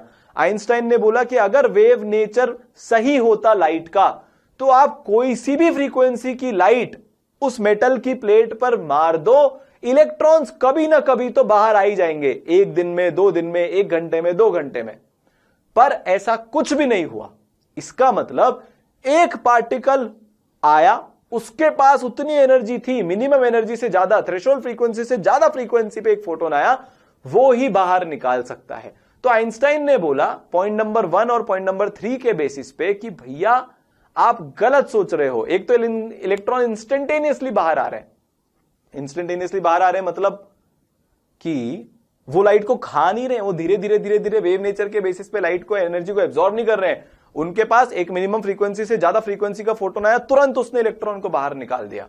तो इस तरीके से जो वेव नेचर वाली थ्योरी थी कि एनर्जी धीरे धीरे धीरे धीरे धीरे धीरे इलेक्ट्रॉन्स टेकअप करके बाहर आ सकते हैं, वो रिजेक्ट हो गई और अप्रूव हो गई पार्टिकल नेचर वाली थ्योरी। अब जैसे पार्टिकल नेचर वाली थ्योरी आई, पार्टिकल वालों ने उचकना शुरू कर दिया कि भैया लाइट वेव नहीं है, लाइट तो पार्टिकल है, पार्टिकल है, पार्टिकल है, पार्टिकल है, पार्टिकल है। लोगों ने बोला वेव थ्योरी को हटाओ हटाओ हटाओ।